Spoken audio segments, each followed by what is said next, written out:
of course, had a few technical difficulties. Of course, the more people that you're trying to get everything to work, the more potential, failure points and everything like that. Of course, let's not forget Mercury retrograde is in full effect. So, accounting for all that, I think we're doing pretty good. Everybody's here and looking forward to today's show. So, welcome in, everyone. We're live on Facebook, YouTube, and the One Great Work Network. Shout out to Will for producing these shows and streaming them out there to that platform. So today is May 6th. We're live every Saturday at noon Central. And today we are getting into part 3 of this series regarding masculine and feminine trauma. We started off by what men must endure, got into it with Will Keller and Rodney, just like the male experience and the unique challenges and trials. Followed by last week, we were joined by Stephanie Mo Davis and Leslie Powers, where they sort of shared insight into the feminine side of things.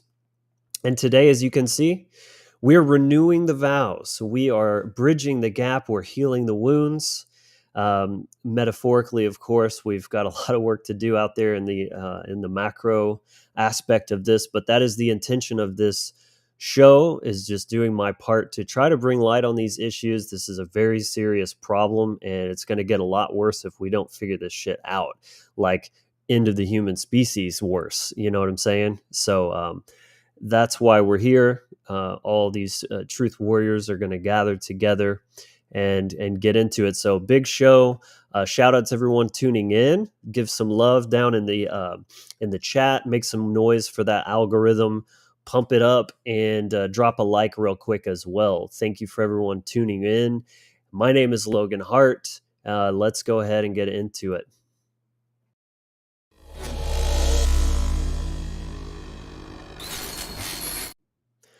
So, welcome into the show. If you're new here, this is the Wizard Factory. We are all about giving you the spiritual tools and mindsets to live a more empowered life. If you're new here, welcome to the growing community of those seeking self-empowerment, spiritual evolution, and a tribal family. Remember the tribe, subscribe down below, and make sure you click that notification bell so that you're not relying on these terrible algorithms to give you meaningful and truthful content. And as for that like button, of course, you know what to do. Smash, smash, smash. Yeah. Yeah. All right. So kicking things off, as you guys know the drill, we are going to get into some astrological weather with Rodney Goodwin.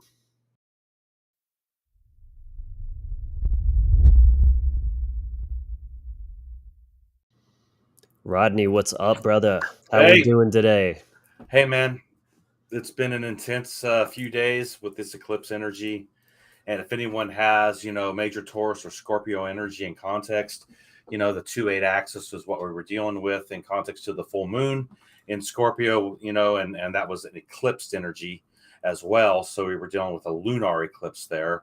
And that was very, very deep shadow aspects that may have arised within you in context of taking a look at things that, where things are at to that, and then being able to move forward now by looking at it and making serious adjustments and recalibrations in context to leaving the old, shedding the old snake skin.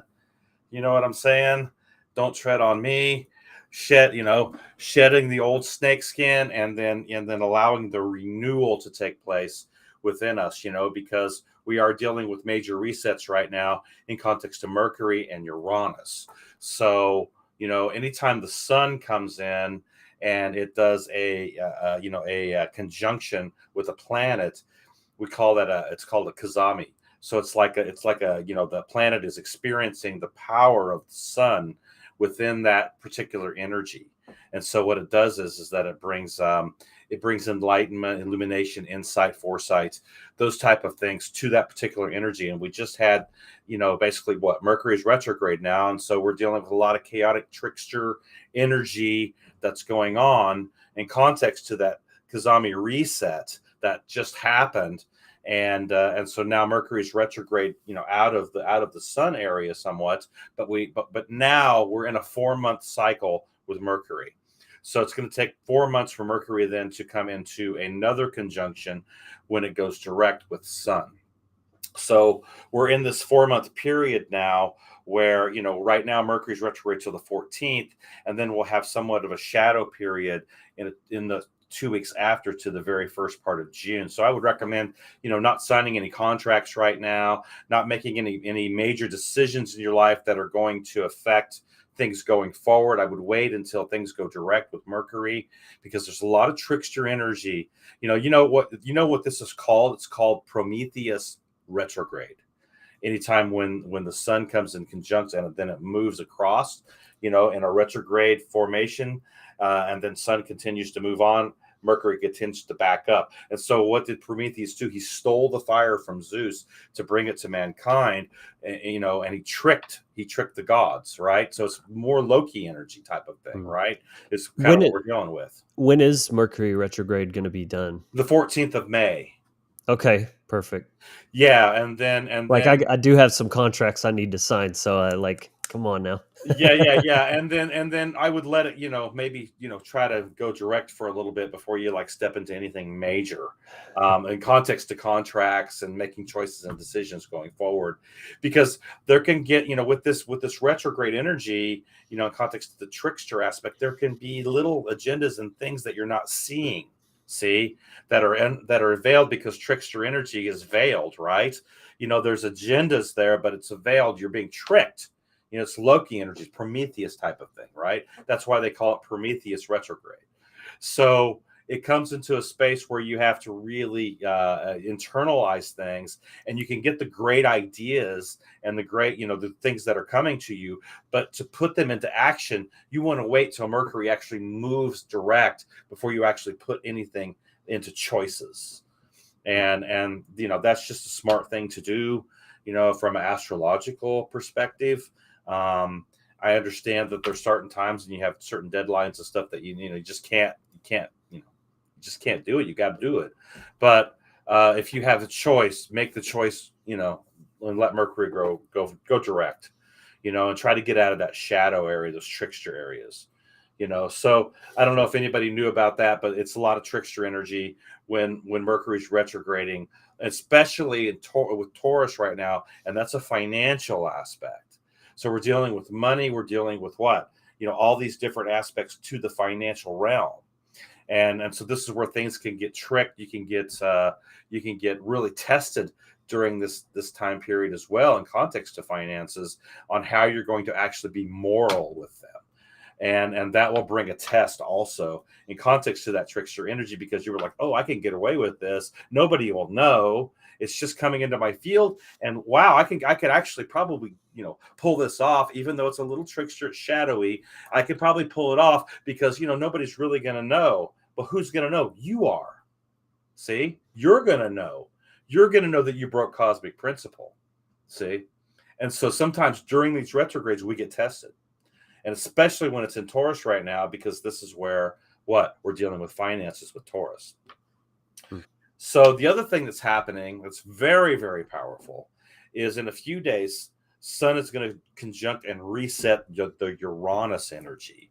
So we could have some powerful astrological weather in context to volcanoes, earthquakes, weather patterns, hardcore storms. I mean, there could be some really major weather, come up in context to the psychic aspect. This is a lot about people don't understand the first law sometimes, I don't think, of mentalism, on how powerful the law of mentalism is, because all is mind, right? So if there's dark sorcery going on the planet, which we know there is, it's very satanic, it's very dark, right? They input that into the mind of the collective in context to all these areas that they have where they can input the information into the mind. And then if the collective believes it, it manifests, because they're believing what they're being told. See? And so that's why we do what we do, because we understand cosmic principle, cosmic law, and how natural law works within us. And so what are we doing? We're setting the precedent to come against that dark sorcery, that first veil aspect in context to all is mind, to the first law of mentalism, and then taking it to vibrational correspondence, and then cause and effect in context to our choices. So when you're dealing with Mercury retrograde, you're going to be tested in these areas because of this. Now, Uranus is resetting, and it's doing this heart of the sun thing now with Uranus. Okay. So what's going to happen here, right? This is where we get our new ideas, our new innovations, our new power base in context to, the Uranus energy and our awakening and our transformation and our rebel aspect and our maverick aspect, right? And so we're dealing with a brand new energy that's getting ready to pop open in us, start to open up in us. And if you've got placings in Taurus, wherever they're at in that gate, you're going to feel this. This is going to be conjunct directly with my sun, and tomorrow's my birthday. So literally, like, I'm having a Uranus sun conjunction with my natal sun tomorrow. So it's very powerful for me personally. I'm feeling it. I'm going through a lot of changes, innovations, new ideas. So what it does is it allows you to actually look at things from a totally different perspective and be able to come up with new ideas and new innovations to old paradigms. And then being able to take those old paradigms and transform them into something brand new that you never thought of. See, that's the Aquarian energy. That's what it does. It actually, you could be like at your computer, just doing some, menial thing or just menial task, whatever it is at work. And all of a sudden, something will just drop right into your spirit, right into your mind. And you're just like going, oh, wow, man, I never saw that, And then all of a sudden it brings what? Illumination. This is what Uranus does. And when it's conjunct sun, it's resetting that aspect. See? So we're getting solution orientated now instead of allowing the old paradigms to rule us in context to our past and the old wounds and the old trauma-based mindset and loops that we've been on.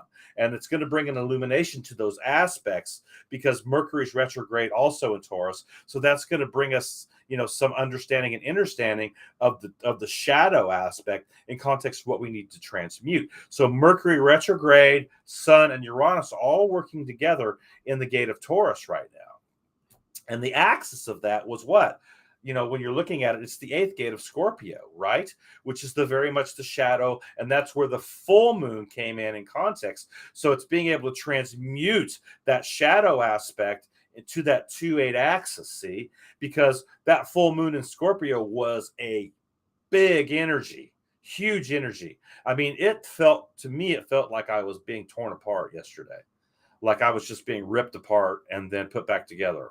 And that's what it kind of does with the Scorpion energy, because to transform and transmute anything, you have to what? You have to change. And you have to be able to change, you've got to see what you're changing to. And if you're not seeing what you're changing to, then you're what? You're in the darkness. You're in the shadow. You're bumping into walls. You're bumping into all kinds of shit. It's like you're flying blind. Right. And so you don't have any radar, right? And that's where your moon gets jammed, because you've got no radar in context to what? Your navigation, your thought, your mind, and then dropping that down into your emotions. And this is how your emotional intelligence gets manipulated in context to jamming your thoughts. See, and this is where we betray ourselves in context to the trickster energy within us. See, we compromise, we rationalize. Oh, it's okay. I can get away with this. I can do this. I can do that. It's not a big deal. It's just a small thing. Well, all the small things add up to big things. So if you're not faithful in the small things, how the hell are you ever going to be a power base in context to actually being faithful when you're inputting consciousness into the collective? How can you be trusted with that? See?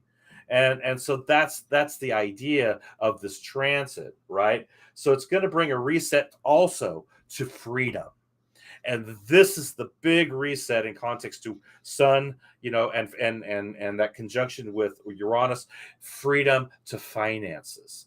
This is what we're stepping into in context to this as well. So new ideas, new innovations, new things are going to open up in context to the financial realm. And we're going to see more bank failures. We're going to see more, aspects that are going to come with this particular transit, because this is what we're dealing with right now. See? I saw where Bitcoin just dropped about 1,000 points to yesterday, Mhm. and today. So it took a hit, see, during this transit, right? Because there's a reset happening. So it actually is bringing an opportunity to actually get in on some Bitcoin as it drops down to because it's going to come back up. Yeah. I'm not giving financial advice. I'm just, saying in context to maybe what, I want to do, Oh, yeah.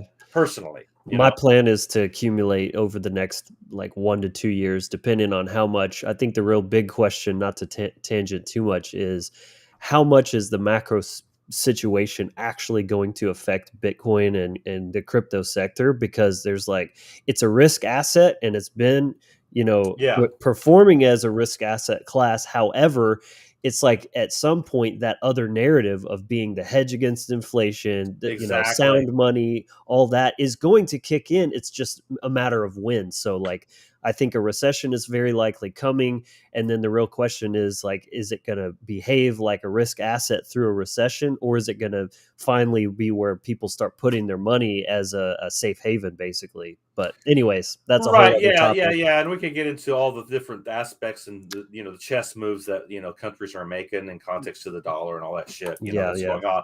But you know what? That's not what we focus on. We're focusing on our internal work, right? And what we're actually doing, and then allowing those innovations and ideas to come to us, and then stepping in and not being afraid. This is also resetting our authenticity. You mhm, know, and allowing ourselves to level up our authentic expression in context to our soul expression, because what the sun represents soul, right? Sun, soul, kingdom, will yeah. force, right? Our how we're perceiving things. What are we building with our kingdom? Right. And I love how this relates to, again, the topic that we're getting into here today, because there's a renewal, like you mentioned at the beginning, of freedom, right? Yes, Connections. yes, And you have the sun doing its thing. It went through an eclipse, then the moon went through an eclipse, and yes, now we're bringing that back together, the masculine and feminine, the sun and the moon. And it's yes. really beautiful how that's all lining up. Yes, and that's what actually eclipses do, because your sun and your moon, right? There's a balance there, because when they're in opposition, they're on opposite points, right? So you have to find balance with that. And what an eclipse does, it helps you to see the shadow aspects in context to finding recalibrating that balance between sun and moon in your life. Hmm. That's what an eclipse is. One of the functions of an eclipse is supposed to do. And it brings that harmony back between your thought, your emotion, and your will force and your choices, and bringing things back into alignment in context to your sun and moon. Hell That's yeah. the positive and negative charge. You could look at it as the feminine and masculine aspect as well, in context to what we're wheeling out with this segment. The Yeah. other thing that's happening here is that it's breaking the stagnation. See, and so it's literally like breaking and breaking down the programming to the chaos and stagnation that we're in and that we can get in this path work. Because stagnation is sometimes, when you get in the midst of it, it's a bitch to get out of, because you have to do things that are going to forge you, in context to a legacy. And the legacy is 10th gate to your MC line in context to your wheel. So what legacy are you trying to leave in your life, to what you're forging with your will force, with your sun, right? And then the lunar nodes help you to recalibrate that will force and purpose in context to your north node or your north star, because that in your chart, that's where you're actually not as familiar with. So that's why you have to navigate towards your North Star, because that's a place where it may be unfamiliar territory to your soul complex and what you're trying to carve out within the universal, time matrix. Mhm. So, and then your South node then becomes the area where you are actually more familiar with, and it's easy to drop down into that South node, because that's actually where the healing needs to take place. So once you start healing that South Star in context to your past, dealing with your past aspects, right, and bringing that into alignment and connecting the head of the serpent to the tail, right, Mm. when in Rahu and Ketu, K2 and right, Rahu. Yep. right. What we're trying to actually do is connect those. See, and I'm not going to get into the mythos of that, but we're trying to connect our purpose and heal our wound, and then Mhm. connect that, right, because the head's been severed. So we're trying to bring it together, and so that's why Rahu sometimes becomes the illusion or the obsession. See, Hmm. because we're not familiar with so familiar with that energy It's in the mind. because it's all in the mind, right? Yes. Exactly. And so The that's what we're dealing with. the body is here where, It's your in the body of work. reality Yes. field, but it's also the body is where, you store your traumas, that stagnant energy, like you were saying. Yeah, somebody just said here, I think Mark Michael, I am Uranus conjunct Sun. Okay, that's a powerful aspect in context to change and freedom and being a spark plug to Mm, that change in your own personal life, and then potentially as a teacher in context to connection to bringing things to the collective aspect as well. So that's a great conjunction to have, man. I've got Uranus trine to my Jupiter at 0 degrees, so that really helps me pound things through when you start getting hit, and we all do. We got hit with that depression, we get hit with that shadow, right? We get hit with that, and it tries to tamp down the energy in context to our internal dialogue. That's where you need that energy, that Uranus conjunct Sun, that Uranus trine Jupiter. That's where you draw on that energy. And you say, no, and you become that warrior. You find your Mars. See, and when you find your Mars there, wherever your Mars placing is, then that's the energy you use to pound through, to break through, to bring your sword out, as a warrior. that's right. Once your honest starts getting pounded, man, it's on. You gotta take. Yeah, man, because it's going to reveal things that maybe you don't want to look at, right? Because it's the lightning strike. We could look at it in context to the Tower card. Mm, Because it brings the lightning strike to a paradigm or to an old paradigm that needs to change in your life. Because guess what? Your avatar is getting pretty disgusted, and your higher self's getting pretty disgusted because you haven't changed. You're continuing the same patterns, right? And so that's what Uranus does. It brings the spark plug energy in context to the awakening and helps you to break through that programming. And that's why Uranus is sitting in Taurus right now, because we've got major, major stuff happening in context to that Taurus gate right now. mm. Which is again dealing with finances, but it's also dealing with your self-worth, your self-validation, and your self-love in context to Venus. So this is all being checked right now and Mm. tested. And so with Mercury setting there, don't be surprised in context to this retrograde if things come up in context to your shadow and trickster energy, because that eighth gate is sitting there on the opposition that we just had with the full moon eclipse. So be ready to become the warrior in context to transmuting these energies, and you've got Uranus sitting in the gate to help you. Yeah, it's so much more empowering just getting this kind of insight so that you know what you're supposed to do. It's like you understand the context of the battle that you're going through. It doesn't feel like just pointless suffering. You're like, "Oh, this is why I'm here. This is why this is happening, and this is what I'm supposed to be doing." It's very empowering, at least for me. Just kind of like remembering that, and that this is all a spiritual experience. It's not just, the nihilistic kind of everything's meaningless, where life is suffering and all this kind of stuff. No, it's like this is all moving us towards something, and it's as long as we're doing the work, then it's going to be really, really good on the other side. Yeah, if So, you're in the mindset of suffering and the world's not fair, and I never get a break, those are shadow aspects. you mhm. know and these are what you have to transmute, because you're going to continue to have that paradigm in your life in context to your state of mind if you don't transform and transmute. See, and so that's where you have to be able to grab pull your sword out, because this is where you have to cut through that shit. See, and realize your self-worth, realize your self-validation, bring that big love to yourself. Do things for yourself that are going to empower the narrative and the paradigm in your life, so that you can actually make a transformation to truth and freedom. See, and that's what this movement's all about. See, breaking the stagnation, destroying the programming, burning it to the, excuse my language, man, but burning it to the fucking ground. And go for See, it, man. you know what I'm saying?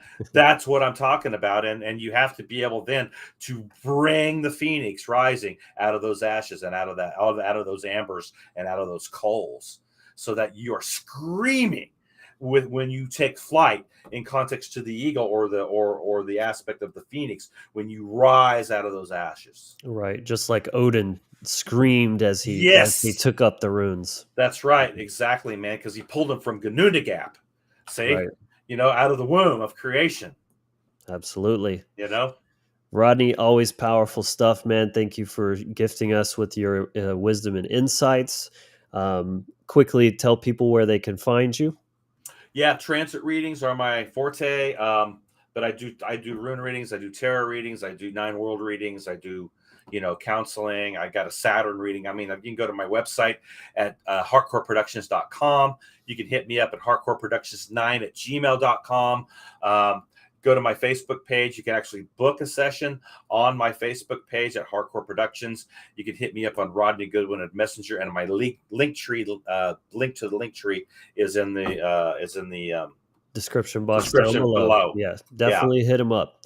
yeah. Thank you, my So, man. so Appreciate that's the you. energies right now that are going on, man. Powerful stuff, and I can tell you right now, the Uranus aspect in context to the unpredictable, it's going to happen in your lives. I mean, something's going to come up, and you're going to go, holy crap, that came out of nowhere. That's Uranus, and it's just bringing the energy in context to looking at something. So don't try to turn away from what you're being taught. Even if it looks malevolent in your life, it doesn't mean that it's malevolent. It means that there's things that you need to learn how to transmute and transform. Yeah. See it as an adventure. Get fucking Exactly. excited. Exactly, man. Yes. You got to Bring get it. excited about your life, Right. And your life force energy and your chi and what you're actually forging and wielding in this reality field. And remember that your biggest gains are going to come on the other side of those challenges. So if you're Absolutely, man. constantly going through like, Absolutely, man. Because the breaking the stagnation is about making change to the uncomfortable paradigm and aspect. Absolutely. So you got to get uncomfortable sometimes. Yep. Love it, man. Appreciate you as always, brother. And we will see you next week. Okay. Sounds good, man. Have a great show. Yes, sir. Thank you. All right, everyone. If you're enjoying the content so far, again, please hit that like. It really is the easiest and most useful way to help the channel and help this content get out there, help us grow. So a couple of quick housekeeping items to touch on, and then we're going to get into the topical discussion for the day. So quickly, let me share my screen. Shout out to the 3 patrons that are supporting us through Patreon. Oh, 4 patrons. Maybe we have a new addition that I haven't checked yet. So if I don't call out your name this time, I apologize, but I will definitely add you to the list for next week. But we have Edos Hugh, Slope Oak, and AJ Kate Green. Thank you very much for your support. Everyone, I encourage you, just check it out. It's another way you can help continue the mission. You get some nice perks here. So that link is in the link tree below. Check that out. Do follow the Wizard Factory on the social media platforms. I'm fairly active there in much more short form, daily dose type of content.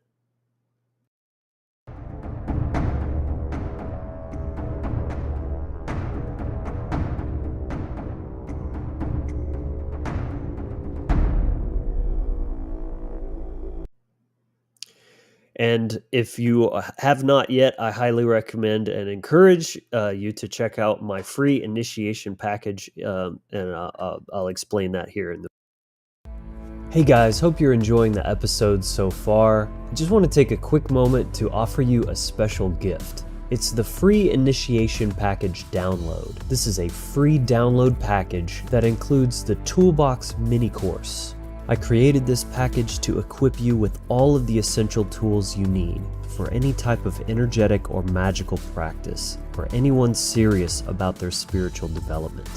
It's comprised of 3 parts: the circle, the breath, and the voice, where you'll learn how to cast the Circle of the Magi, various breathwork techniques, including a powerful guided breathwork meditation, rune galler, and more.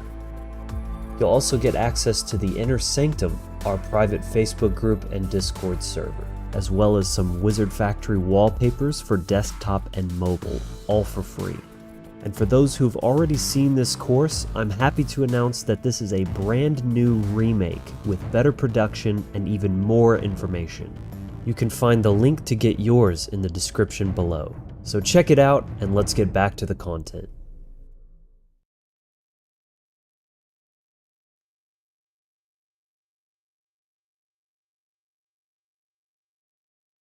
I don't know how I got muted. Yeah, thanks, Leslie. If you're interested in that, here's the link of the QR code you can scan with your phone, or that is in the link in the description box down below.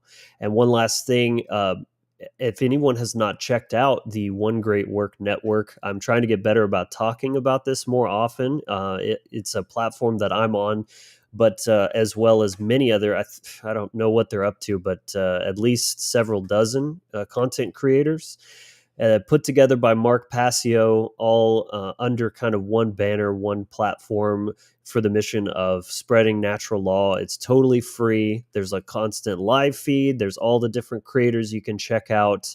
And again, that I'm on there as well. So definitely, if you're hungry for more type truth-based content, natural law content, definitely go check that out. I think it's something that really deserves to get more attention. So that's everything I have for the quick announcements there. So let's go ahead and bring everybody on and get into our chat for today. So let's see here. Let's see if everything stays in the same order. Yes. Welcome, everyone. How are you today, you lovely people? Hello, hello. Glad to be here. Glad to be here. Glad to be here. Awesome. Good seeing all these beautiful faces. Mm-hmm. Indeed. So anyone watching will recognize these are the folks that joined from the previous episodes, and we're going to be kind of having a roundtable style discussion, very kind of casual and flow, and just whatever needs to come up, right? Because this is what it's about, right? We're here. We're going to have that relationship, that communication between the masculine and feminine, and try to synthesize and reconcile some of this bullshit that's not only being perpetuated in what I call top down or systematic trauma, but horizontally, as we kind of just keep running these programs and things. So, again, just to kind of set the stage, what I had in mind with this is, now that we've covered with part 1 and 2, we've covered like the unique challenges. And what I see a lot online and things, when men or women are sort of expressing themselves about these issues, it's very divided. It's very almost competitive.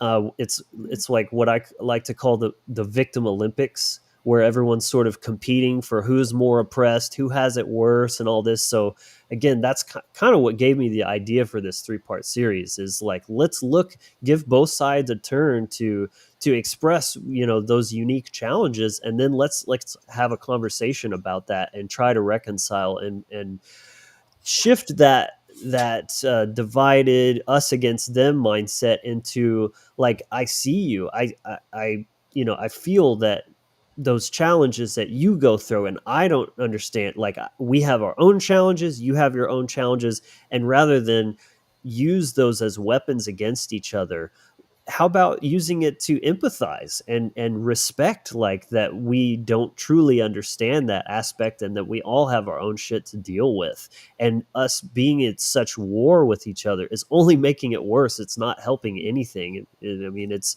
a bad situation all around. So that's pretty much the overview as far as the mindset that I wanted to get into. So, we all face different unique challenges. So, I kind of would like to start by just fielding a general question, like, what are some ways that we can focus on understanding and supporting each other instead of this constant back and forth of like, men do this and women do this, and put like kind of putting each other in these baskets, of just like blanket statements and blame and all this kind of stuff. I have a Whoever thought, wants to actually. go for it. Yeah. I think that everyone yearns to be seen and heard. and understood. And, when you said the word seen, how do we see each other? I think that's really at the heart of the matter, is stepping outside of our own agenda for being seen to see and hear the other. And if both people can come together with that spirit, then there's an opportunity for both people to be seen and heard. Mm. And Seek first to understand, then to be understood. That's the yeah, name of the game, I think. Continue. I was just going yeah, to I add think that that's in. a good place for me to end right now. Okay. I would like to add, I think that conversations such as this are so critical to help us to build the capacity to have that understanding. I think it's very important with this inner work that we're encouraging is that in order to show up, for us to both be able to be seen and heard from each other, there has to be a level of inner work that we've already done to be able to be available, to be present in each moment with the other, and recognize that within ourselves, there's always a dance between union and multiplicity. And then Mm. when you add someone else into the mix, it amplifies that ability to recognize that there's an aspect of union and there's an action of this multiplicity, that we're respecting the other's identities. So I always try to think that we're all in this dance Mm. between union and multiplicity. And how do we show up within ourselves, recognizing that, so we can then cultivate that space, that spatial relationship between the masculine, to remember that as we are present within our experiences. Well said. I love it. Yeah, having that self-knowledge is foundational. We need to understand first principles. This is, first principles of a relationship. This is what we're here to do as human beings. We are relating with each other and interacting with each other. Even the word relationship, right? If you break it up into relation, it means connection or correspondence. And then ship is it's a word forming element that means quality or condition, right? So it's not necessarily eros, romantic love. It's philos as well, brotherly and sisterly love. It's the interaction with male and female. And all relationships, doesn't matter what level it is, even if it's agape, right? It has to be based upon first principles. So this lack of knowledge that's out there that is foundational, this is what needs to be kind of discussed and touched on. So, conversations like this are vital, and the increase in conversations is definitely needed. But as one kind of increases their awareness of what humans are, what nature is, first principles, then I think we're going to start to see a huge change in platonic relationships and romantic relationships as well. Yeah, great points so far. I love that you mentioned this balance, this dance between individual and union, because this is kind of the thing that applies across the board, even gender or sex aside. Just in terms of being an individual as well as part of a collective, much like the cells in your body are individuals, but they are part of a larger system. And one truth, so to speak, does not negate or overrule the other. And I've been really diving into psychology deeper through the perspective of mind control and things, as that's the presentation that I'm going to be presenting in next month for Funnel 3. And that's kind of one of those hallmarks about cults, is they always use the collective to override and wash out your individuality, right? Because that's what trauma does, is it fractures and stamps out your sense of self, your healthy ego. This is why there's such this almost like war against the ego. It's a lack of understanding of psychology and oneself to think that the ego is inherently bad. It's like saying, if if you have an infection in your hand, you're saying like hands are bad. No, hands are not bad. Infected hands are bad. You know what I'm saying? You need to heal that wound and bring it back into into balance and harmony with the larger system. Again, not at being at odds where you're disrupting the homeostasis of the entire system. And the other thing, real quick, to add is the idea of this conversation, right? To break down the word conversation is to change together. That's what that means etymologically. So we need to have real conversations about this divide between the men and women, not to just like say your part and project blame onto the other, but to actually listen and to actually hear the other person, not just waiting for your turn to attack and project and all of those kind of things. Because if you're only doing that, there will be no change together through that conversation. That's the grammar stage of the trivium, right? If you infiltrate that first stage of gathering information, then the rest of it is a wrap. So yeah, really good points. I like that. Yeah. Yes, I liked how you brought up the different types of love, Will. And I was thinking, what if every, romantic relationship focused on the agape and the filial levels of love with their partner as much as the eros? I think it would expand the perspective of who we each are in relationship to each other, and allow a compassion that's really needed and a freedom between people, because oftentimes relationships, like love relationships, get very possessive because we are investing so much of our unhealed trauma onto the other person, and that person becomes an object that reflects back our own pain and our own insecurities. So the highlight of inner work, can't be made enough, because the the awareness of our own unhealed trauma and the commitment to stay alert and aware of oneself and responsible for the flares of insecurity and pain and trauma that we have, and learn self-resourcing so that we're not projecting it all on our partner with blame and harshness. Mm. Right? Yeah, the masculine and feminine need each other, but not in a codependent way, but in a interdependent way. Again, as I was just saying, trauma fractures your sense of self. Your identity becomes broken. That's why you need healing, which means to become whole again. So oftentimes, very more often than not, people get into relationships not to ascend and to serve and to grow and all this kind of thing, but rather to try to patch the holes Mm-hmm. that are there from those broken pieces. And like you said, that's why they're objectifying, because it's not treating them as a human. It's you're my fix, like a drug almost. Is like, I'm going to use you to complete me, because that masculine and feminine polarity within has been so disrupted. You need that. Even if you're deep, inverted, you still need that other side. That's why you get a toxic type of dynamic. Even though it's kind of polarity and both are sort of taking one side, it's still inverted, and therefore it's not, conducive to natural law and like the healthy way of interacting.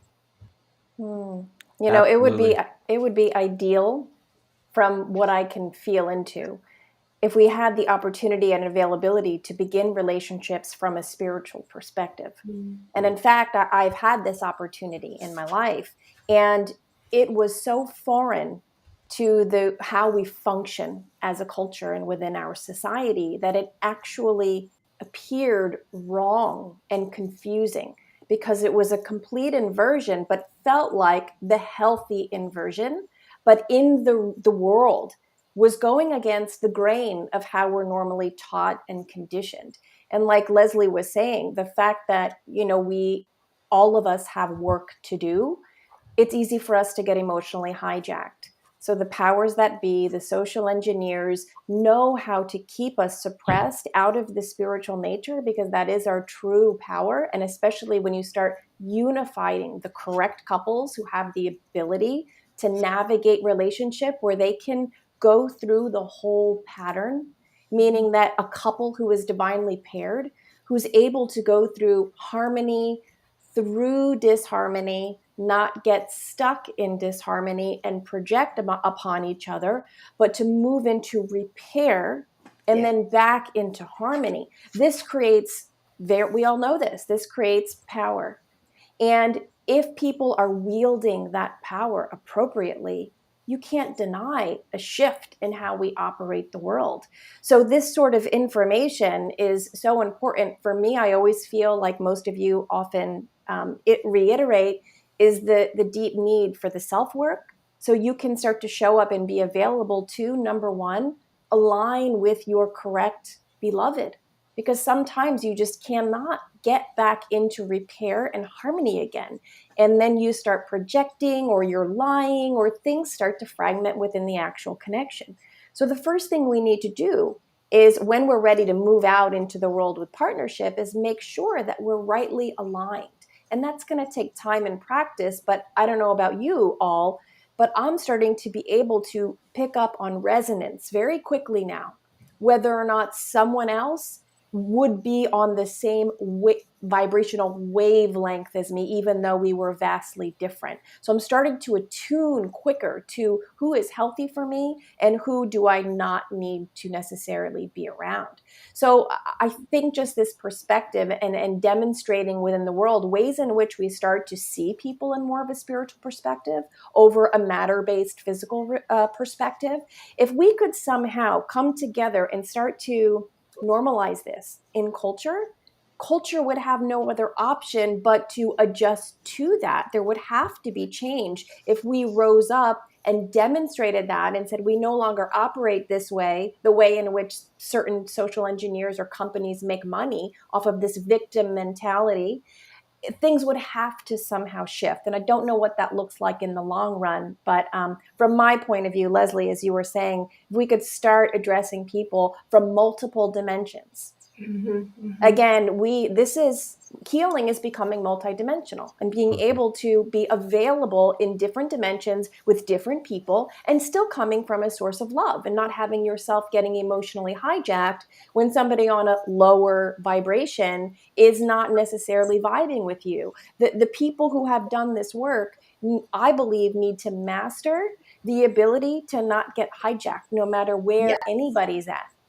Great points. Personal responsibility, self-rulership, all that kind of stuff.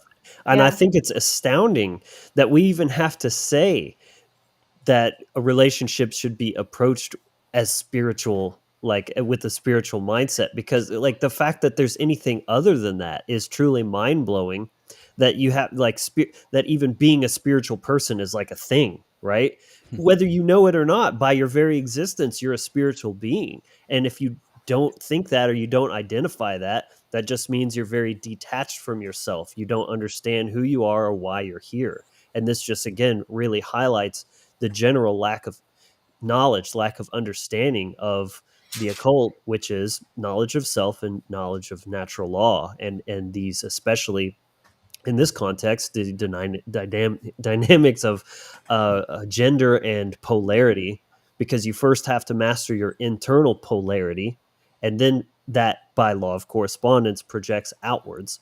Because even as a masculine man, if you're disconnected from your feminine heart, not like the heart which is feminine, your care, then you're going to be that's what toxic masculinity actually is masculinity that's not tethered to that feminine care, and he's acting from his wounds and his ego rather than actual genuine service as an act of love. And it works vice versa, of course. I just speaking from the male's perspective as I identify as male.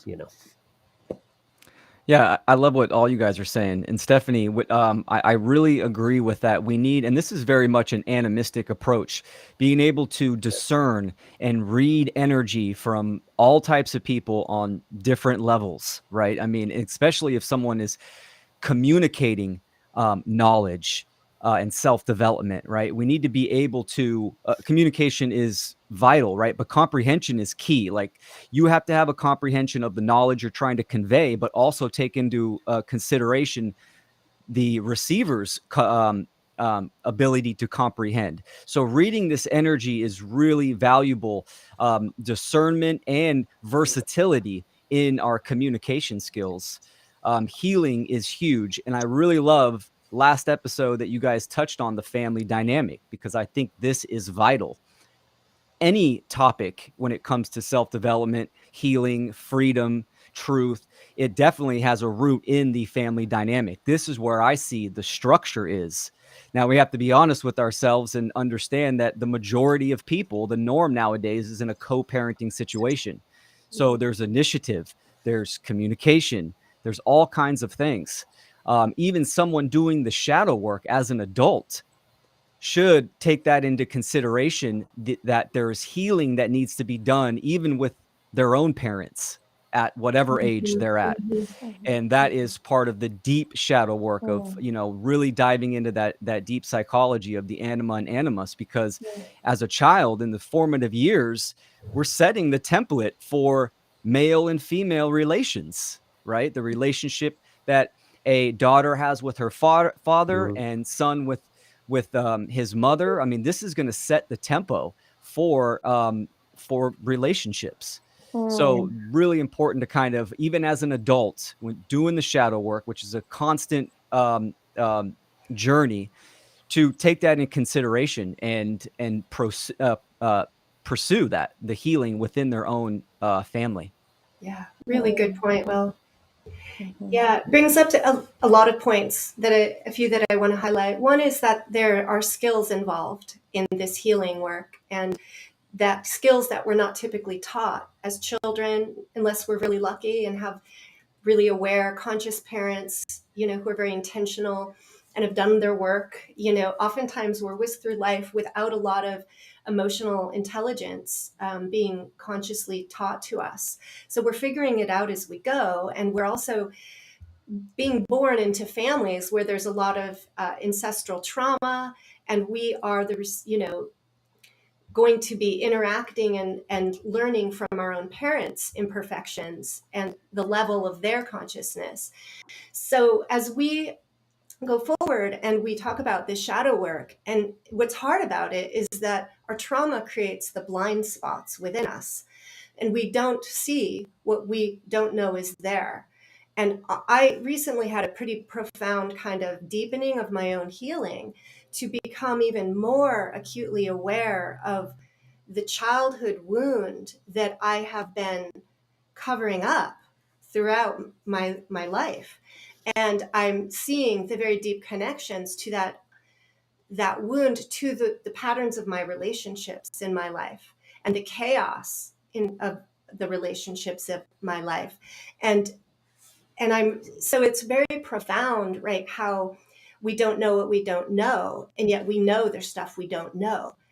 And we have to, I think, consciously, intentionally turn to look and ask and seek for that which is unhealed through, some self-reflection, and also connecting that what's going on in our outside world and the dynamics that we're experiencing and the people that we're attracted to and we're attracting into our life is a reflection of the wound and the unhealed.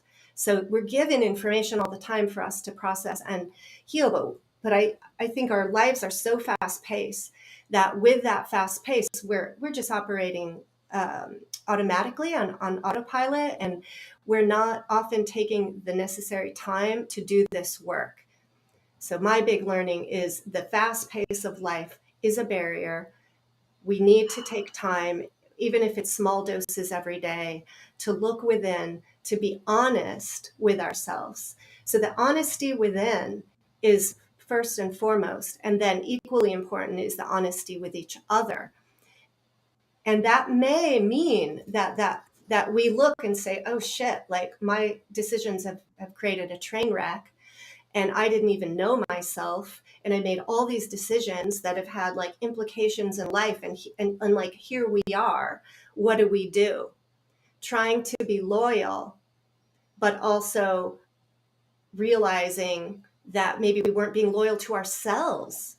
And so I think when we all need to say, okay, where are we now? Where am I now? And start from there with great honesty. and develop a way of the skills to be able to communicate and interact with emotional intelligence and sort it out.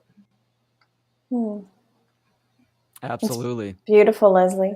Yeah, That really that goes great. back to what you said earlier, right? I mean, the agape, that's the love for truth.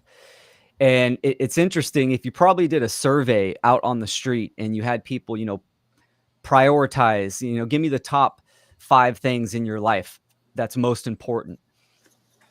Yourself is probably lower at the bottom, I think the majority of people will say. But if it's not at the top and in alignment with agape, with truth, you're not gonna be a good father. You're not gonna be a good mother, or worker or driven or any of this stuff. So um, we need to focus on ourselves at all times. And I don't mean this in a self-centered way, right? I think this is probably the problem with a lot of people, that, a lot of people say, oh, well, the ego is dominant in the majority of people. I would say actually a lot of people have lack of ego. This is what identifies with the collective. They don't have that individual essence where they're bettering themselves from that, that POV vision. Like they're not constantly looking at their own actions, their own internal ecology, and dissecting that. The bird's eye view of their daily actions and habits. So there's a lot of spiritual immaturity, and I agree with you, Logan. Everything is spiritual. So That's the animist perspective for sure. And this yeah, is really touching on, once again, the effects of trauma. What it does to the psychology is it polarizes your brain into a left or right hemisphere dominance of modality of operation as an executive side of the brain. And one side is masculine, one side is feminine. Not to get too into that, I want to save some for the presentation, but just in general sweeping terms, what that's going to do is push you into either a master mindset or a narcissist mindset, or the slave or victim mindset.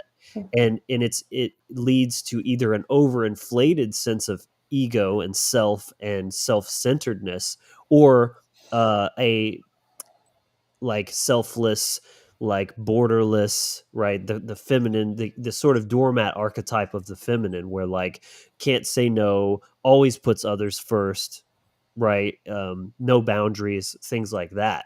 And what people are typically going to fall, at least lean more to one side or the other. So you even see things coming out like there's sort of this surge or trend with memes and all this, like in the mental health side of things, of like, oh, put yourself first, it's okay. And I agree with that, but oftentimes I see it kind of almost leading to like the pendulum swinging all the way to the other side, where it's like or like the radical honesty thing, for example. It's like people are so afraid and used to and programmed to not use their voice to actually say what they truly feel, or that they don't like something, or oh, I'm ready to leave this party, or whatever it may be, to the point that then like this radical honesty comes in, to where they're not even being like caring of the other person's feelings or how they're saying something, because it's like this total opposite side of Yeah. the spectrum kind of thing. And it takes a while, that's it makes sense. It takes a while to calibrate. Sometimes you have to be kind of clunky to that other side, but Yeah. eventually you need to be working towards balancing both ends. And that's really what it comes down to when you do the healing, is like I said, and others at the beginning of this talk, of balancing yourself with the collective. Like, you're important, you're valuable, but not more important or valuable than other people in the grand scheme of things. You're not more of an individual than you are a human being, a part of the human family. Those things need to always be balanced and synthesized, basically. Yeah. the There's a alchemical lot. wedding. Yeah, there's a lot of nuance, and I'm listening to everything that you're saying, and like 10 things trickle downstream of multipolar traps that we could get involved in by the Mm-hmm. way we're looking and where we're at amongst our process. And One thing I thought was so interesting, that came up, Will, when you were talking, is all of us understand this importance of truth. And I honestly feel in the collective, there's a high percentage of people who cannot see the truth. There's too much trauma and there's too many layers to where their truth at that moment actually is distant from the layers that start to come off when you heal the trauma to the authentic truth. And I think what Mm, happens as we start to look at ourselves, we have to go layer by layer by layer by layer by layer. And our truth, oddly, sometimes can change depending on what layer we're fully addressing. mm, So I actually am from the school of thought of, before we propagate, tell the truth. What's the truth? Follow your truth. Do you know what your truth is? Do you know who you are at that degree where you can show up and say an absolute truth? So for me, I just see so much nuance around what's going on collectively. And really what's sticking out with me here today with all of you is really just how evil the social engineers are, because they're aware that we're all en route and at different parts and stages of our process. And mm, and what I was seeing happening as you guys were talking was, Will, you had said, which I was thinking at the exact same time, is, to some people, focusing on yourself is so repulsive because it feels so selfish and self-centered depending on how they grew up. mm, For other people, focusing on the community, feel like you have to first be able to assess, who are you, what did you grow up with, and let me get an accurate assessment of how you think. Because I think what happens is, as we heal, the desire to polarize is very strong. So then once you polarize, you get caught in groupthink, which then blocks you from moving to your next layer. So I think there's just so much nuance that I'm seeing, and the need for maps, discussions, step-by-step processes. I mean, we're all not going to wake up perfectly overnight. And in fact, if you do it right, it's going to be a process. And I think we just have to collectively shift our mindset continuously around how we perform and do anything. As far as the family unit, Will, you were saying, I grew up in a unique environment, as we all did, but typically we're taught things to do that will cultivate safety and stability and money and happiness in the long run. Like we go on this journey where it's like, if you do this, then do this, and do this, and do this, you'll be safe. Everything will be good. You'll have a good, happy life. And then I'm comfortable because you're happy. It's like, why can't it just be, it's an adventure? Why can't it just be, we're here now, and there's going to be a lot of times where we need to work through and repair a lot. And instead of just thinking this American dream, we're going to work from here to here, that don't work. And we're afraid to even show that and be vulnerable about all the mistakes we've made, about the failed relationships we've had. mm. Like, personally, I've done so many things backwards. And it mostly comes from the way that I was trained collectively and conditioned through the media and television and everything else and what everybody else was doing. So again, just to reiterate back to this idea of understanding myself amongst this world, my brokenness and how I need to heal and my process, trying my best at each step to articulate that and call out my flaws, say I'm radically imperfect, but I'm trying, and I'm trying to show up with love and be better every single day. And then to dance in groups and relationships and work scenarios, which are like, you can see that more than ever now, the work environment, the toxic work environment. Nobody wants to go back to work. Here in New York City, it's insane. It's like people are still like, yeah, I can't be in the office anymore. Because we all see how toxic we are to each other now because of this time apart. But then the next step is, how do I contribute to this toxicity? Let me do my own work, so then I can reorient to find the right resonance, the energetic resonance with the right people. And hopefully I'm courageous enough to make the moves to get there. Mm.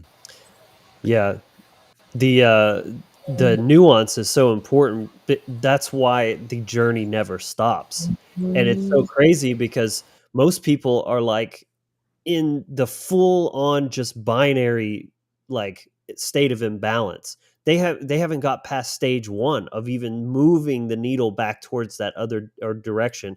And then maybe that's where like a smaller group of people, they've started, like I said with the memes earlier, of like, oh, focus on yourself, boo. Like they're kind of getting there, but even that is still just the beginning. Like every time there's more nuance. It's like this fractal of the yin and the yang, and there's the dot in each side that corresponds. That's that little bit of nuance to offset it being too polarized to one side. But then if you zoom on that little dot, there's another yin yang inside of it with their own two little dots, and it's like this never ending fractal.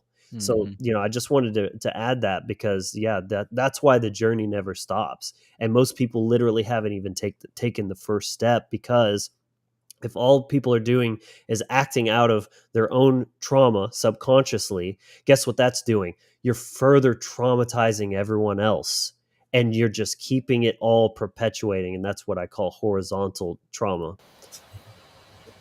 You got to keep popping the bubbles. There's so many layers of healing. Say, for instance, like you said, Logan, there's a group of people who are really into self-love and taking care of yourself. Cool. Those people, go to that group dynamic and work on yourself. But don't get stuck there. Don't create that community and identity where you become that. There's another community focused on community or natural law. Okay, go do that, but keep popping your bubble. Don't Yeah. merge into these communities. Live in the space between these bubbles. That's where I feel like we can really elevate in our consciousness and awareness, is to say, what do I need now? Let me connect with a bunch of people who are there. Let me heal myself. Let me respect that. Let me keep that as a part of me, but continue to move on in the other aspects of myself that need further development. Seek truth. It does not stop. This is what evolution is in the spiritual path, right? It's a corkscrew moving forward, progressing. And even in this conversation that we're having right now, I mean, we could go back and spend hours on dissecting some of the words that we're saying. So we need to like simplify the profound when we try to communicate this information to people. And of course, everyone's going to filter information through their conditioned worldview. So, that this is why starting at first principles, I mean, just look at, the definition of a woman, the definition of a man, how much bullshit that created, and how many people actually did not know this um, on just that word, just those terms. So it's a calcification of just trauma and conditioning that needs to be chiseled off. People have their aperture is extremely tight, meaning that they can't comprehend certain information or certain knowledge because their awareness is closed up due to calcification. So it's the one great work, right? That's why it's the great work. So you get more people having these types of conversations, and doing the individual work as well. I mean, it's not about finding certain people. It's about you progressing within your own journey and expressing that in a creative way, and that resonance in the morphogenic field, in the ether, the people will come to you that have that same level of aperture, or at that same level of resonance that they're seeking, and they will come to you. So absolutely, more dialogues need to take place. And like you said, Stephanie, it is an ongoing process, and same thing with you, Logan. It's continual. It's nonstop. That's evolution. I feel like Leslie has something to say. Of course I do. Okay, so many points, so many great points. And I wanted to highlight, Stephanie, that sensitivity to the nuance of and the importance of assessment.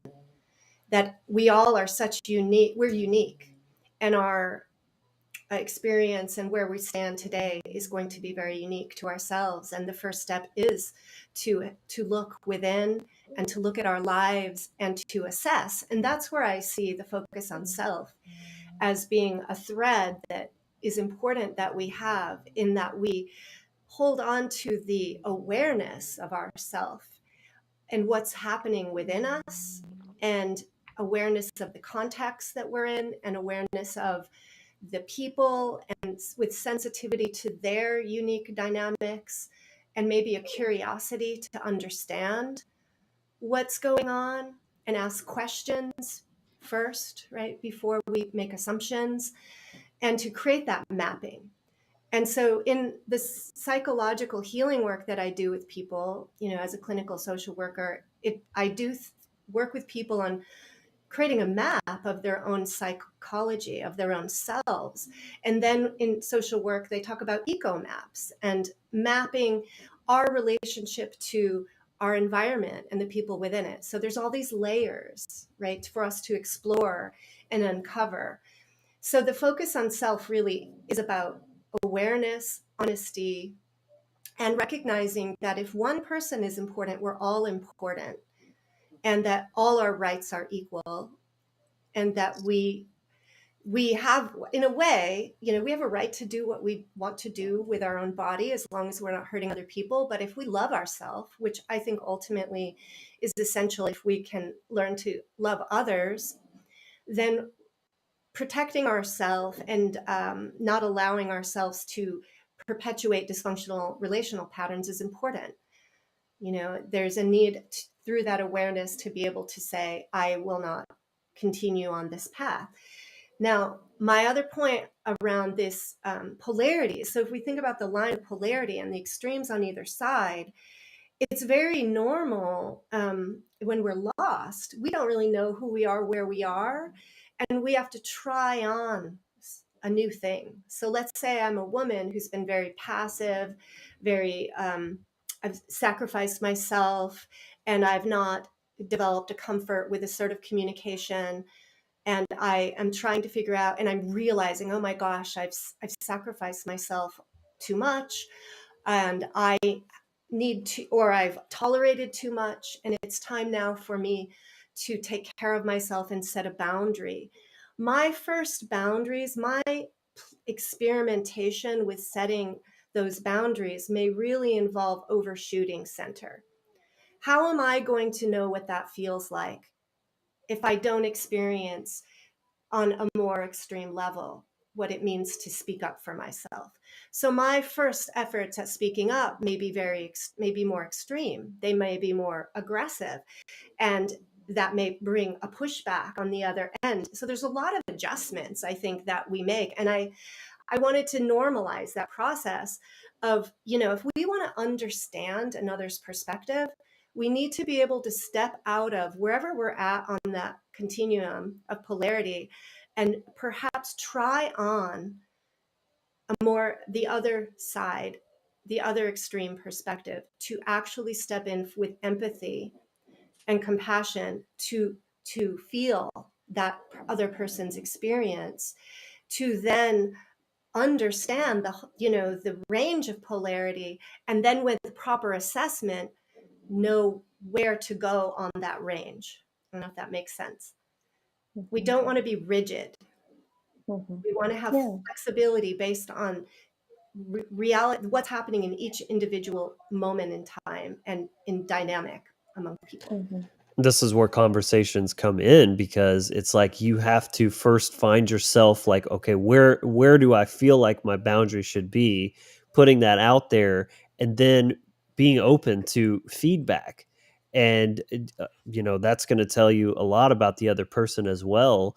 Is, are they so narcissistically inclined that any healthy boundaries is going to be an attack on them, and suddenly they're gaslighting the shit out of you, versus coming from a place of care of, like, that seems a little extreme, let's talk about it, and let I want to understand where you're coming from, but also giving you that other insight of, like, here's why I think that might be a little too far, and you might want to calibrate a little bit. Yeah, very much. And my final word on this is that when, let's say, Logan, you come to me and you say, that seems a little extreme, but I want to understand your Mhm. point of view. then I have an opportunity to share my point of view and my emotional experience and the conditions, and you can understand me at a deeper level and the why I am sitting where I am. And from that place, that gives you an opportunity to just understanding and hearing Yes. softens my position, and I become less calcified and rigid and more willing to step toward the center to meet you because you step toward me. And Right? this is the example of why you can heal in relationship. It doesn't have to Mhm. just be you within yourself and your little safe dojo without a sparring partner. It's like the more you're actually getting out there and having these interactions again with the right person that actually cares about you. And then, so for example, what you're saying there, then I can hear that. And by actually understanding your experience and where that's coming from, then I can even be a little bit more open to. My first impulse was that's a little extreme, but now I get where you're coming from. And if that's what you need for now to be safe, then I can be open to that, provided maybe that down the line we might adjust later. Like, let you have this now and give you that safety with this, but then eventually that healing is continuing on, then you can recalibrate your boundaries to a more appropriate space. Yeah. Just like Steph said, don't stay stuck at any level. You're Yeah, continually. stagnation is always spiritual death. And Mhm. another thing I wanted to touch on is this idea of like men and women are equal in rights, but not abilities. Because that's come up a couple of times so far in this conversation of like, respecting sovereignty of each other. That's always a universal truth, a universal right, but that doesn't mean we need to homogenize everything in the way that we're relating. And that's a big problem that I see in just reading threads about people and their relationships and how they do things or what they see as ideal. It's very just everything's 50-50 right down the middle, all the duties and the same communication method and all of that kind of stuff. And it's like, I mean, if you can make that work, power to you, but that's not really how shit works. And again, like, learning those roles is what's going to create such better outcomes, because the woman's not trying to talk to the man the same way the man's trying to talk, because it's like everyone has their own lane, and if they're constantly bumping into each other, it's creating all this extra discord and friction, whereas the man can embody the masculine energy, which is penetrative, and the woman can embody the feminine, which is receptive. If they're both trying to penetrate each other, it's not going to go as well. But where the woman is receptive to that energy, allowing him to lead, but from a place of care, right? Not to domineer, but actually as an act of service, to allow her to relax and lean into that feminine of that softness and that openness. That's where you're going to get the best results. But it's so scary when you have all that wounding and that baggage and that trauma on both sides. It's scary for the man to lead as much as it's scary for a woman to be submissive and receptive. And that's the wounds that we need to be working on in a safe container. But just in general, I see people often very much confuse rights with abilities. And so, it's like, just even with the morality and natural law, it's like, oh well, where's your natural law when somebody's getting murdered or something like that? It's like, just because someone can do something doesn't make it morally correct. Natural law does not stop you from doing something wrong, it gives you consequences. So in that same way, you can break the rules of polarity all you want, but the consequences that you're compromising that container of man to woman the way it's meant to be in nature. Yeah. I think that in nature pieces, there's real truth to the differences. And yet I also see that within the man and woman, there's a lot of variation Hmm. in the masculine, feminine, where they're standing. And especially with the environmental interferences, I think that humans are facing right now and affecting their genetics and biology. But I wanted to bring up an example. This is a concrete example in the world of physical and just kind of sport oriented. So I was an athlete. I was a Taekwondo athlete. I trained in regular dojo, and my instructor came to me and said, "You have ability. You could be national champion." And he wanted to train me. I had no idea. I didn't know I had that level of ability, but I'm like, okay, I would like to know if I have that ability. I'm going to train hard. So where I stood as a woman is for me to my natural athletic ability was different than the other women in the dojo. I had a potential athletic ability that really, for me to grow it, I needed to train with the guys. So my training for competition was with the guys because that's what pushed my edge. So I had an ability that was above average compared to other women. And so if I just trained with the women, the average woman, I wasn't going to get my ability, I wouldn't live up to my ability. So, but that doesn't mean I trained with the guys and that pushed me, or I could train with the elite women and that would push me. But where did I compete? I didn't compete in the men's competition because I didn't have, as a woman in a woman's body, I do not have the equal physical capacity as the top level man. So even though I have equal rights and I have more ability to do certain things than other women, that I have the right to choose to compete or to be a martial artist or to, use a bow and arrow or whatever I want to do. If I have that ability, right, there shouldn't be someone stopping me. And yet recognizing that equal doesn't mean that I get to go jump and compete and get killed by a guy in the ring. You know what I mean? Mhm. Does Yeah. that support your point in a way? Or Absolutely, that's a great point because I also already wanted to bring up the idea of men and women mingling sports with all of this trans stuff, and they insist that they're equal and women can do anything a man can do. But why is it that you always hear the stories of a female to male transition going into female sports and absolutely dominating and literally breaking women's skulls in like the UFC and stuff like that.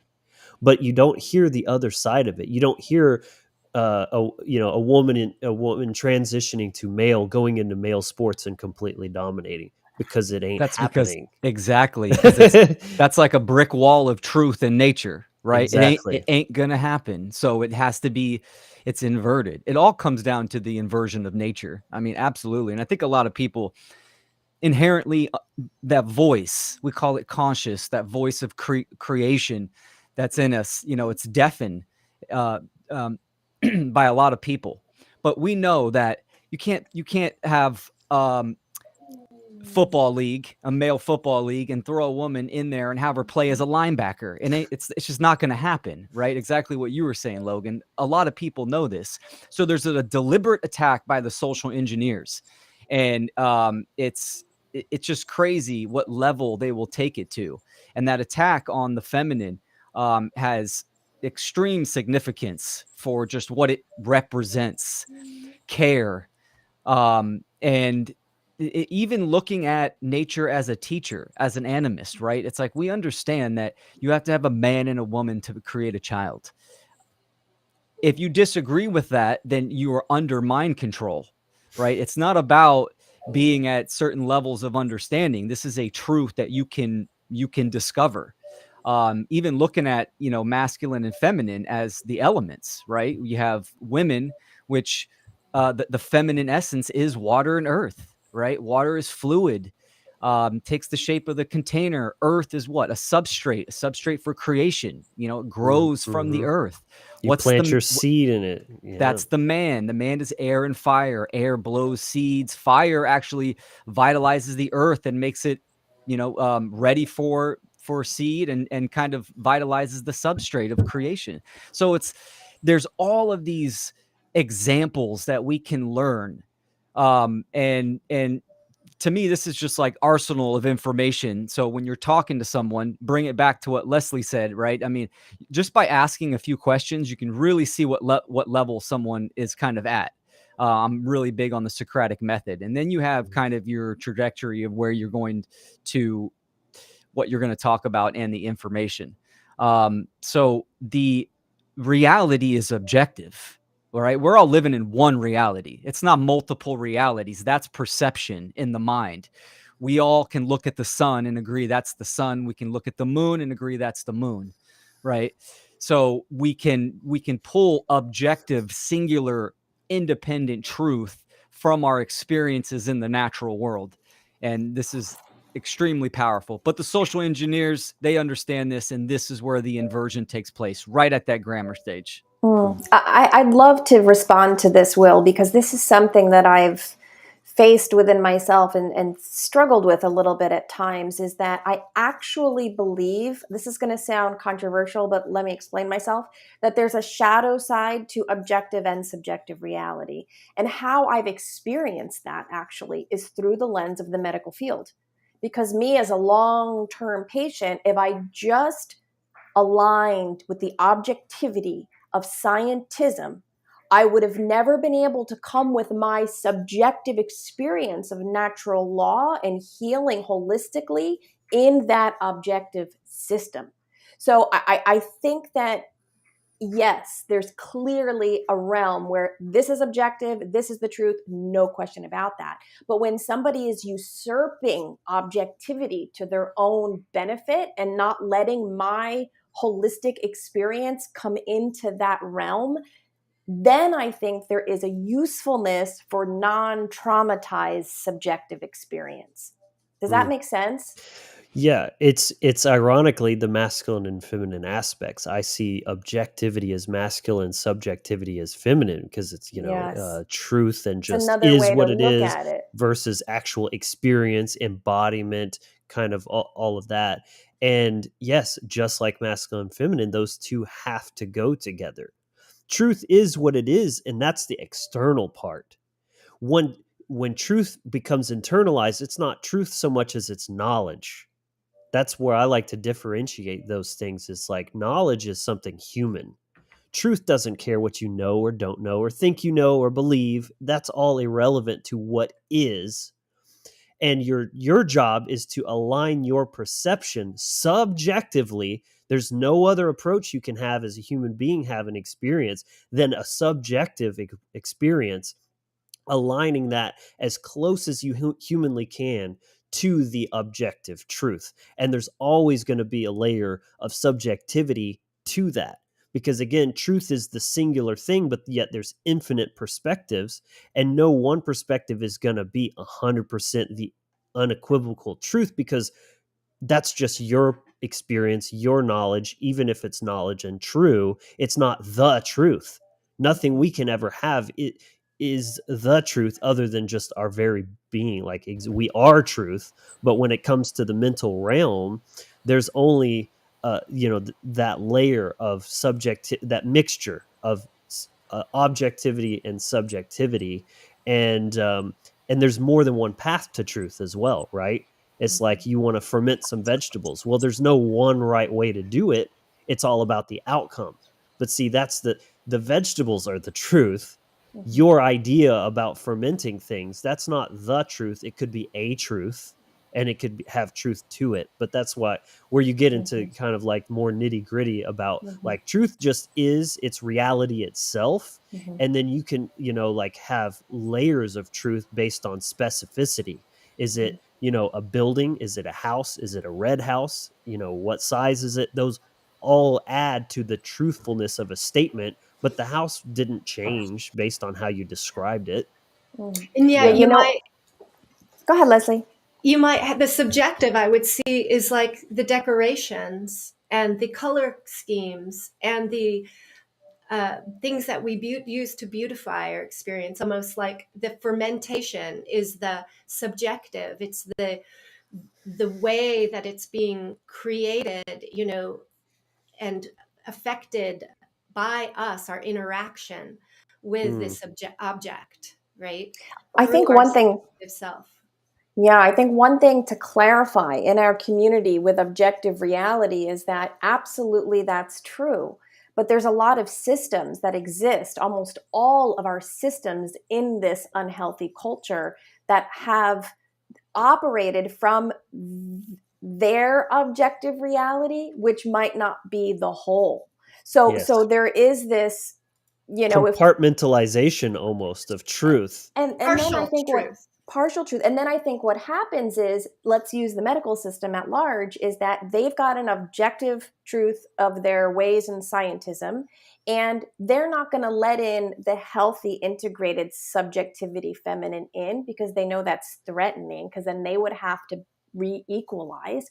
But they Mhm. will allow the toxic feminine to come in, because they know there's no true empowerment in these agendas, such as the trans and the transitioning. They know that they can't get their full power, so it's like they let that in, and Mm, they can capitalize. Their objectivity capitalizes off of somebody's wounded subjectivity. So the true feminine has yet to exist within healthcare yet, because then she would require him to work in harmony with her. that's really great. Very profound point there. Love it. Yeah, I would say absolutely. All these institutions, they have an objective agenda, I would say, right? There's Yeah, many They're that's ways to great. they're come Yeah. to very left understand brain. gardening. Yeah, oh, absolutely, Yeah. for sure. I totally agree with you, Stephanie, on that, with the feminine coming in to many of these institutions, right? Even education.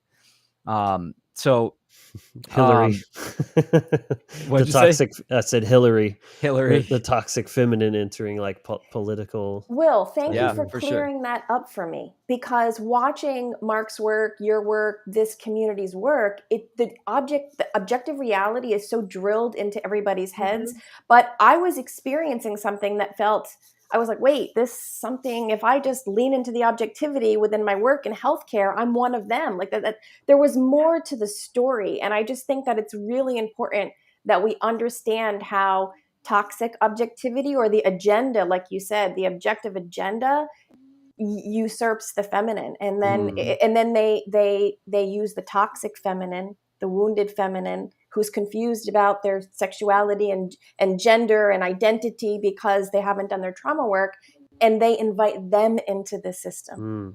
because It's they work together toxically. It's so Absolutely. interesting looking at this, because I'm thinking about even this idea of relativism. That's kind of the toxic feminine as well. It's the same thing as the trans thing. It's like, oh, this is true because I feel like it's true, and no other reason than that. But and even with Mark's work, to be frank, I think sometimes I understand he wants to keep things very simple, but I think people would actually be able to grab onto it better if he acknowledged the subjective side of things, because there is a subjective and objective aspect to morality, truth as well. But morality, it's like the objective part is the bullseye right in the middle, and that's those seven deadly sins that boil down to don't steal. Mhm. But there's all these fringe situations and caveats and this and that, and that's what people always try to go right to when you start talking about morality is objective, and they're like, well, what about this and what about that, and let me poke all these holes in it. And it's like, but when you're stuck in that, no, it's objective, there's like these horse blinders where you can't even acknowledge that those things exist, because somehow it defeats your argument. Where I think like we need to just expand a little bit to incorporate all of that. Is Yeah. like, again, the outcome, the consequences are objective, and that's what makes it partly so objective. And then even with that, it's like the actions can be some gray areas, and then the outcomes will be some gray areas when you get into just like, I mean, even within those things, like, well, how do you define harm? And to what degree of harm, right? Like, oh, if I put my hand in your face, well, I'm not touching you. So technically, I'm not causing harm, even though you're kind of invading their space and they're not consenting. So, yeah, that's like right on the line. And, there can be some blurriness, but those aren't the parts we need to worry about. If we can just get those hard, objective things down, all that rest of that stuff would be like so much easier to navigate, and we'd have a lot less slavery and suffering in the world if we could just get that part right. But let's acknowledge that there are gray areas too, because it kind of becomes a self-defeating argument of just objectivists and subjectivists arguing back and forth and never acknowledging the other side. It's like, Mhm. Right. oh, well, there's these gray areas, so therefore morality is subjective. Or no, I'm going to completely ignore those. It's just objective, and never like fully Yeah. seeing that holistic picture. What I miss Yeah. from Mark's work, and I've been watching Mark low key on the DL for years, and what I miss about that, well, let me start here. What I see very clearly about Mark from a witness perspective, because I don't know him personally, but as a female, when I look at Mark and I hear him talk, I feel like there is a unified man who has very connected his masculine and inner feminine within himself and can express with objectivity, wisdom, and care. I see that there's a union with him within himself.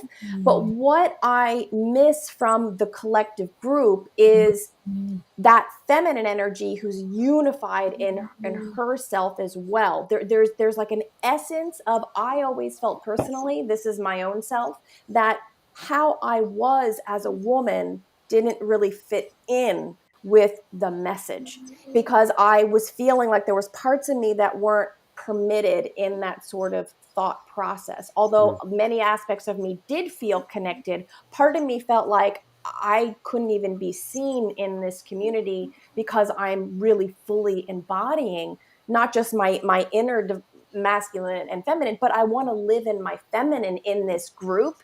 And there's no Yeah. room for me to live in my feminine in this group.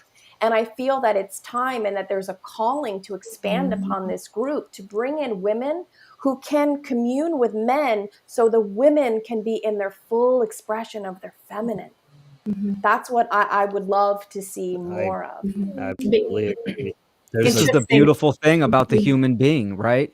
I mean, being unified in your feminine or masculine, same thing what we were talking about with, morality and ethics, or, objective and subjective. Doesn't mean hard line, hard line. You're like that 24/7, 365. We have the ability to adapt and be versatile and pull out tools, and we have a psychological toolkit, and all kinds of things that we can utilize to our advantage, right? It would be Yeah. like watching Mark, and that Mark is in his day-to-day life is exactly how he is on camera, which is not the truth, right? He's very much centered and balanced as well. Mhm. So it is, I agree with you, using these tool sets to our advantage. I would think that Mark is making a very conscious choice in how he's messaging. I'm sure he also gets triggered, but for the most part, he's reflected. He's making a choice, and it's a very masculine edged Mhm.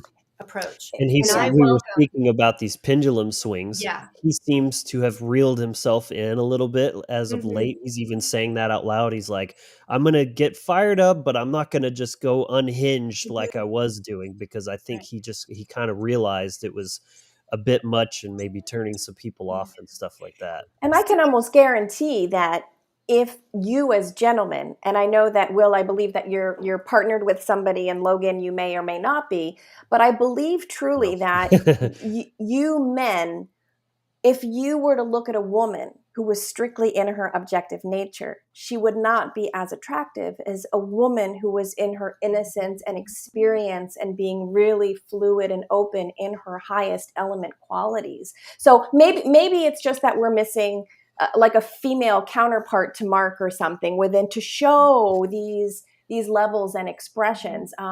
Because I do believe women desire to be in a space where we can provide men and the world with care, but fun and pleasure and excitement and spaces. And I want to bring this Beauty. up to you guys really I quick. love it. Beauty. And Leslie, we talked about that last time, about the essence of beauty. Like, why would we be doing this work if there was nothing beautiful to be working for? I think it's really important that beauty is recognized for what it is. But I want to mention this too. I heard this yesterday, and I'd love to get all of your opinions. A friend of mine said, as so far as what a man should look for in a woman and what a woman should look for in a man. And I'd love to get your opinion on this because I felt it to be really beautiful. My friend said a woman should be looking for a man who is further ahead than she is in her authentic construct of her vision, that she can let him lead, but they have a similar vision, but he's further ahead than her, so she can have him lead, He right? can And teach then her as well. he can teach her, and he can lead, but they have the same unified mission, so to speak, or a generalized connection. And then what a man should look for in a woman is a woman who he would like his daughters to grow up to be like. Mm. And I just wanted to get your opinion on both of those to see if how accurate that felt to you, if you wanted to like say anything about that. I thought it was pretty beautiful. That is beautiful. Absolutely. And for the record, I'm single. Okay. 100%. Yep. Hello. We're not all Ladies out single, are there. we? Leslie, are you Leslie is single? in Is this relationship. personal? I Okay. think the rest of us are out here in the dumpster fire that is the dating world. Yeah, I'm in relationship, but at this point, I was thinking that like Will said, that there's a toolkit that we all need to develop, and this toolkit is going to involve the comfort, the ability, the willingness to step out of our comfort zone and out of our standard way of being. And that might mean that I, in certain circumstances, got to pull on more of a masculine edge. And that may be, if I'm in relationship with my guy and he's teaching me martial arts there, or whatever it is, there may be a time when I'm standing by his side wielding our sword together with him. Okay. Mhm. And there may be a time when I'm back, my role in general is somewhat different. So I think we need to detach from maybe what the activity is, or that women can't do masculine things, or that's not quite the point. But there is, oh gosh, the whole question about how do we as women in this movement find our feminine expression within it. Where is our role, and how does that look? And I think that would be a fun conversation Mm. to have. This is coming up in many different realms. In fact, I've been frequenting an Orthodox church, which Orthodoxy is very, very interesting. It's very ancient, very interesting. And this is coming up. Women are saying not to overrule you, but where is my part?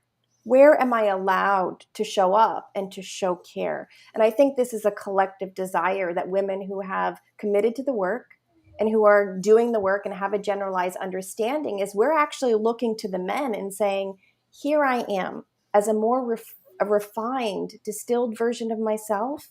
What would you like me to be? And where would you like me to show up?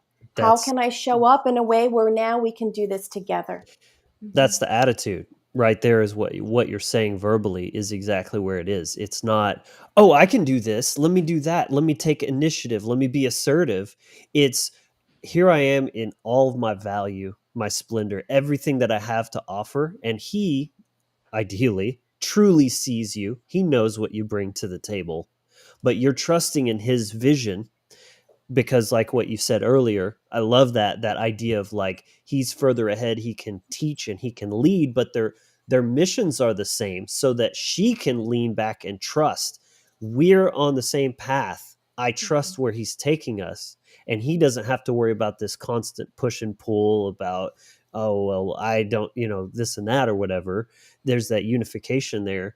But again, it's like, it's not that submission is about just like not doing anything and just kind of like being this sack of potatoes, right? Like, that's not the point. Is like, what you're to do those things when you're led to do so. Let's just kind of get right to it.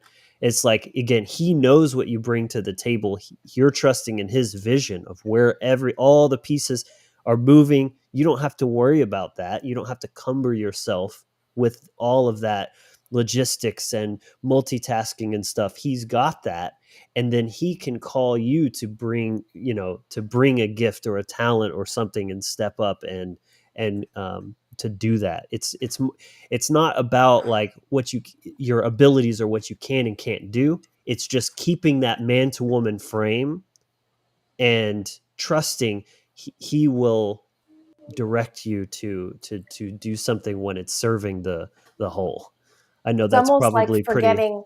forgetting rights and responsibilities for a second and just sitting in our own nature and looking at each other as man and woman and saying, do you trust me? Mm-hmm. Like, that's it. Like, because we're going to do all sorts of different Yeah. things as far as our external. Sometimes I'll take out the garbage. Sometimes you will. We're not even talking about this. This is not even close to what we're trying to portray. I feel it's, do you trust me? And have you done enough work on yourself to trust me? And have you done enough work to know what you're doing? Yeah. And see each other, right? Coming back, do you trust, do you see Yeah. me? Do you trust Yeah. me? How do we see and trust each other and keep the communication open, to be able to work through the various, ups and downs of that. And I wanted to add the importance I see of having a code, okay, which I would describe as natural law, the rights that we have to be free of hurtful behavior from another person, of aggression, intentional violence, those kinds of things. Because when we are dealing with very kind of volatile emotions and we're working through all these wounds and things, and we're working towards this common goal of working together in the direction of truth and sorting out our relationships, we have to have some foundational code to guide how we talk to each other, and what are the principles by which we're going to unify. Something above Like us, right? Yes. The law that's above us. Yeah. like a Yes. constitution or a bill of rights or Well, something. I'm thinking natural. I'm just joking. Yeah. There's nothing more powerful than a man and a woman unifying together, coming together. I mean, this is the most powerful force in this reality. Absolutely, 100%. The social engineers know this. This is why there's so much attention and time put It's the into front creating lines. this divide. It is on the front lines, absolutely. So not only is it the most powerful force even in a romantic relationship, where that union will actually uplift and progress evolution in both people, right? But also evolution of the species and the stewardship of the planet as well. So it's such a powerful force. It is truly beautiful. So I mean, even like, I'm not in a relationship now, but I've always known, even when I was young, that when I get into that perfect relationship or find the counterpart and unify, that not only will it will increase my individual spirituality, it would be definitely just a beautiful force. So Union and multiplicity. Yeah, that's Always. beautiful. There's also the power can be very beautiful, and it could also be very destructive if it's not wielded consciously. And that's, I think, also, what we're seeing in the modern world is this agenda to exploit lots of the power around sexuality, gender, relationship, to get all this emotional energy out there to create volatility and conflict. And that brings me back to the point of, well, what counterbalances that? How do we bring the power and direct it and funnel it into, the direction of our own health and wellness and betterment, right? Yeah. Absolutely. Leslie, that's so true. And there are couples who come together who, in the world of media and Hollywood, claim to be power couples, but they're actually in service to evil. So there are men and women that can come together, and so it is a hugely powerful force, and we need more sacred couples coming into union for sure. Or being a model, being an example. Yeah, for Absolutely. sure. Absolutely. That's setting the tone for the children, right? For sure. I think what you said early on, Logan, right? I mean, this is one of the big problems, is that people are using relationships due to their lack of knowledge of self. They're using it as a Band-Aid. Get out of a toxic relationship, hop right back into another one, right? They're projecting their trauma on there.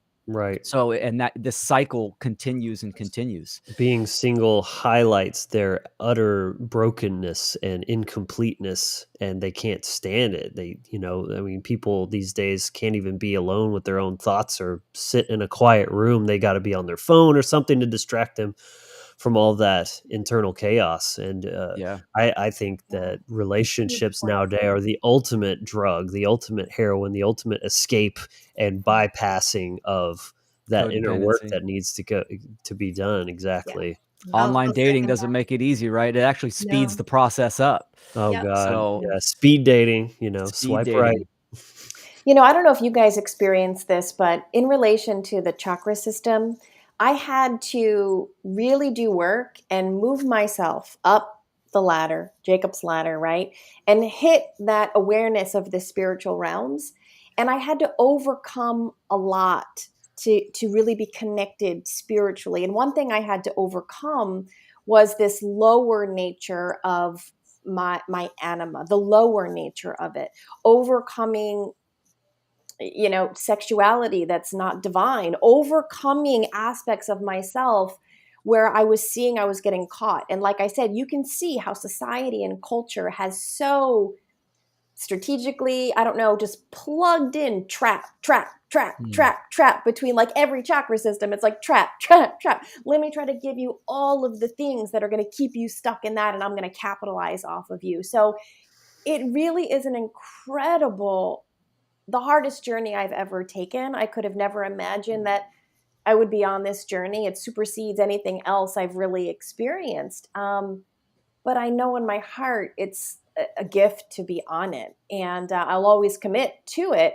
But it is one thing where you're constantly having to overcome the lower nature, but then re-embody back to be fully present on earth, and to be able to have, Will, you said so graciously, simple conversations that don't always have to be so complex with people who don't know anything about this. How do you Mhm. become so basic yet so still connected to the Mhm. spiritual realm? It's Mm. like stretching ourselves like a rubber band. Like, how can we really fully express but be super innocent and honest and grounded at the same time? To be It's hard. truly Yeah. integrated.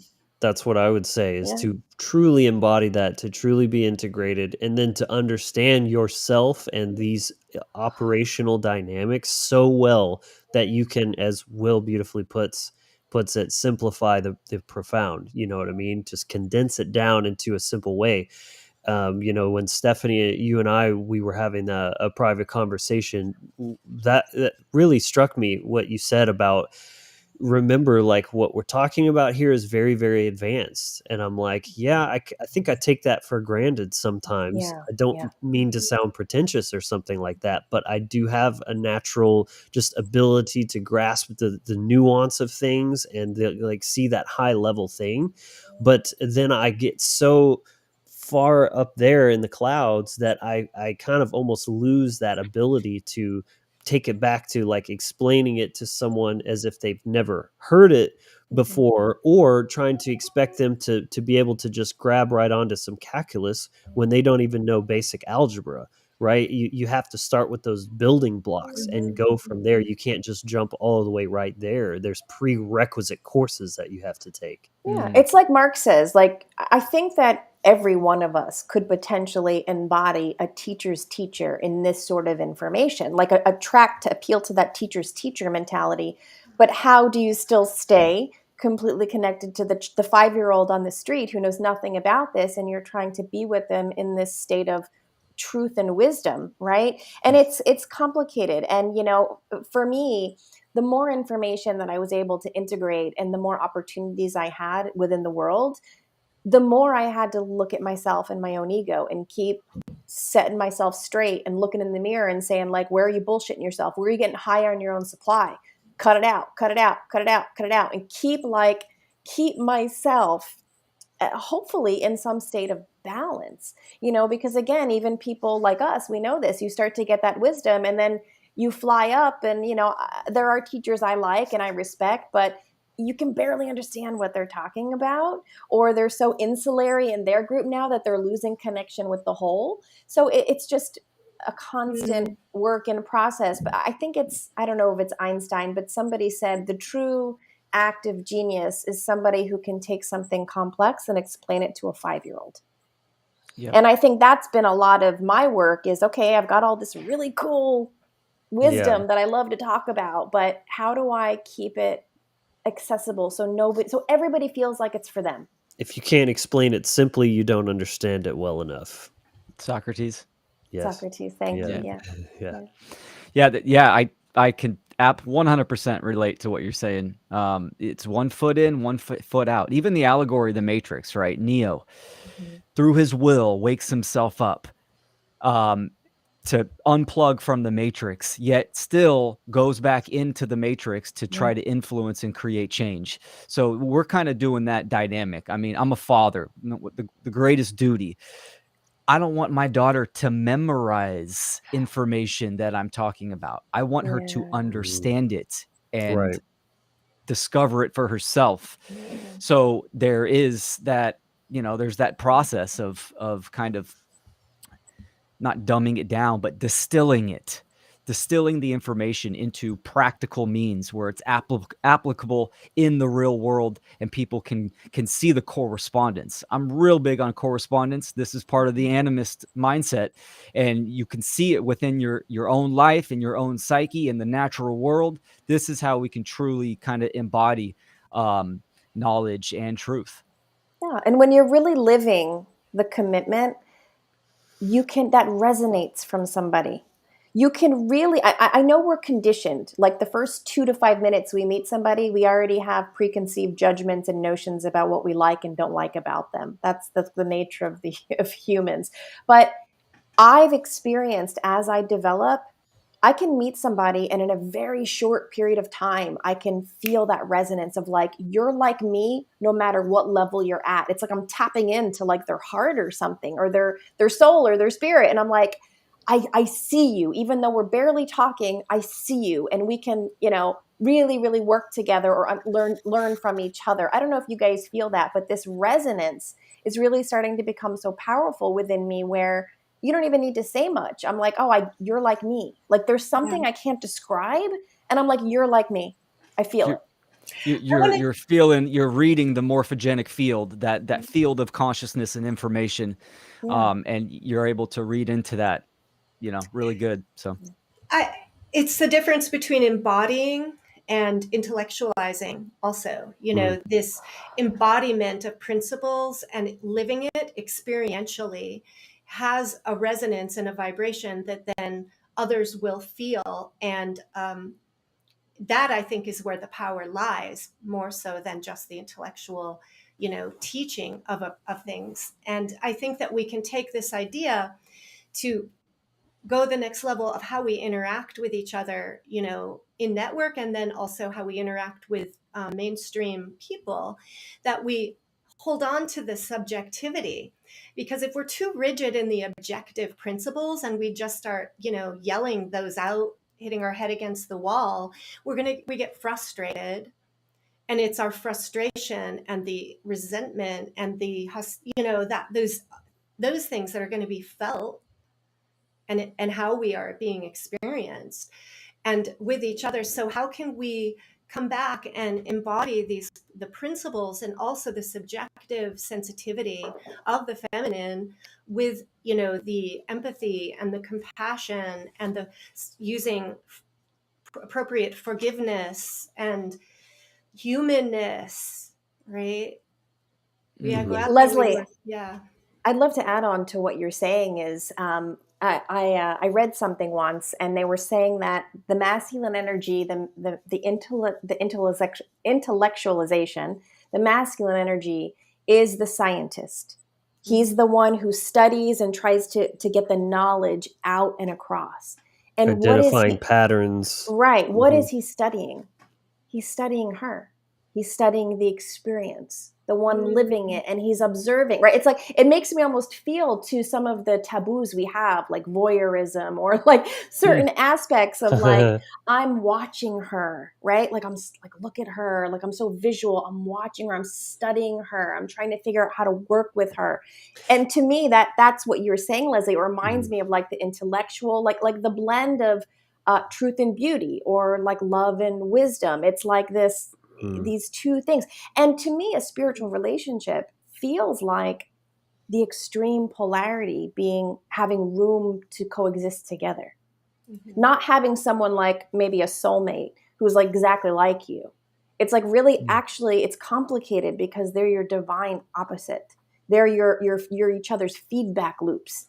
So it's something that's like this beautiful dance of the extremes of what you fully can be. And to be safe to do that, because individually we're kind of doing that dance within. So then it's like, how do I trust enough to take myself who's done all this work and I'm really balanced, and now I'm going to introduce someone else into my life, and how do I completely surrender this into like, okay, I'm going to go into my full feminine because I trust you after I just did all this work to get here. Yeah.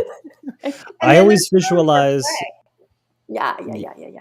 I always visualize, maybe it's kind of cheesy, but when I think about polarity and that trust that's required, it's like where you grab each other's hands and you start leaning back and sort of spinning. It's like if the other person let go, you'd both just go flying. So it takes that complicit trust to just like lean back and embrace that circling kind of action. Yeah. Yeah. And once you master that energy and it's conscious within yourself and between each other, there's there's a lot of creative potential there and how you work with that energy and play with it and create different patterns and Yeah. interactions of that energy. And as long as that Yeah. is mutual and conscious, and I guess, and if we're going to think about the masculine feminine is the root, right, at the foundation, that is in balance, then how individuals play with that is pretty infinite. Leslie, you just really lit this insight within me. I was imagining us leaning back into the polarity, right? And we talk about like what does a man and woman, I don't know, at least for me, what do I love to do with a man? Sorry, this sounds very bad. But play, banter, go back and forth and just play and Right. trust and play.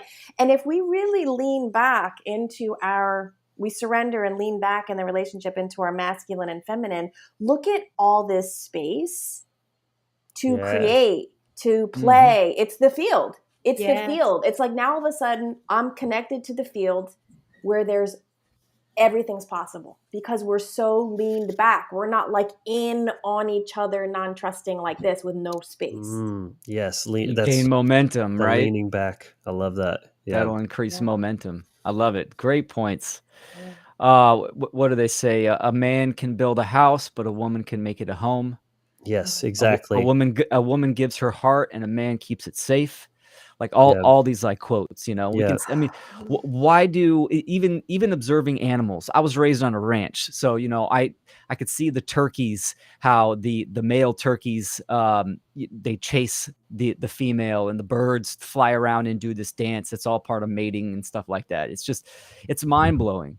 But one thing I wanted to say, what you mentioned, Stephanie, about the chakra system is I definitely can relate to that, especially within the last few years of overcoming the lower chakras. I mean, getting into a relationship in the future for me, I mean, it's got to be up there. It's got to be based in principles first and foremost, Mhm. right? And there's nothing more attractive to me about a woman than the mental and emotional intelligence. Mhm. So it's like for most men, I mean, I got buddies now. It's like, oh, she's got 2 arms and 2 legs. I'm good with that. And they're at that lower chakra system, but Mhm. had that connection is just it's profound, and that's what needs to be met. So aligning with principles, I think, is something that people should consider doing for sure. It's First, hard ask to. yourself what principles do you think you understand about yourself and know. Yeah, I think it's hard to believe that there's something greater than sex. I Well, think it's really hard to believe that. the And irony is that yeah, it is sex. It's just energetic sexuality rather than two bodies banging together. right. Now I will say, don't get me wrong, if you can blend the physical with the Yes. energetic, bam, Mm. you got your divine counterpart. But let's not jump the gun here, right? It's like first, I think overcoming the lower nature and getting the energy on board. Because I'm telling you, I mean, the amount of people addicted to porn, men and women, and just checking out from their sexual connection, all your power is in that intimate union and that energy that you guys share together. So it's a lot of work that we have to do to overcome that. I mean, I'm not a man, obviously, but you know, that's something even I had to look at, and I can imagine for many men, it's very difficult. But if you can work to overcome that, there actually is something even better on the other side of that. What that was coming up for me is this idea of like the order of operations, right? The spiritual is the plane of causality. The physical is where things manifest, the plane of effects. So if you have to start with that connection in the spiritual aspect and let that trickle down and express itself through physical union as well as an extension of that higher connection rather than Yeah. just at that base layer. So, you know what's so interesting is the New Age community, right? We always say New Age BS. There's a lot of things within the New Age that were on the right track and then Yeah. it just fragmented. So, a New Age teaches ascension, moving up the chakra system and then somehow flying into outer space with your community of the galactic force and having to come back down. So, Yeah.